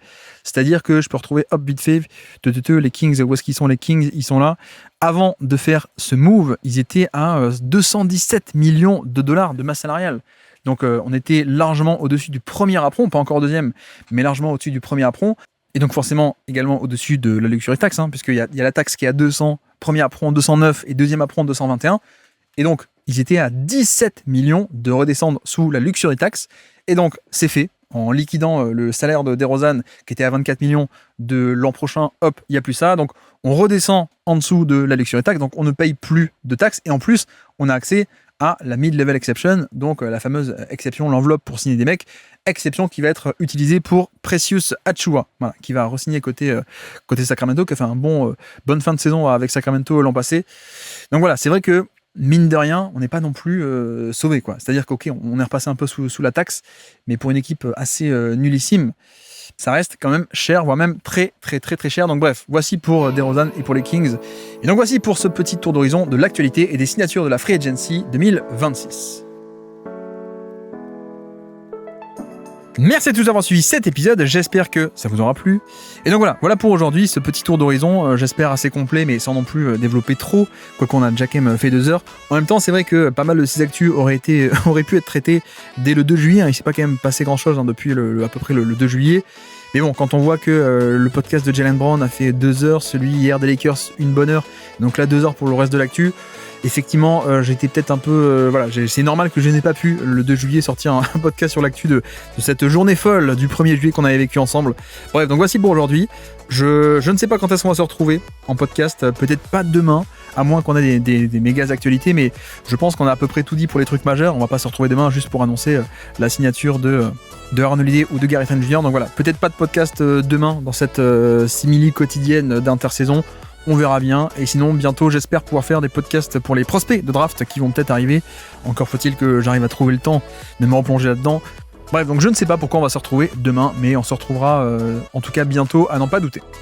Et donc, sur ce, je vous remercie une nouvelle fois de m'avoir écouté jusqu'au bout. Un grand merci pour votre soutien à tous, merci beaucoup. Et moi je vous dis à très bientôt. Ciao.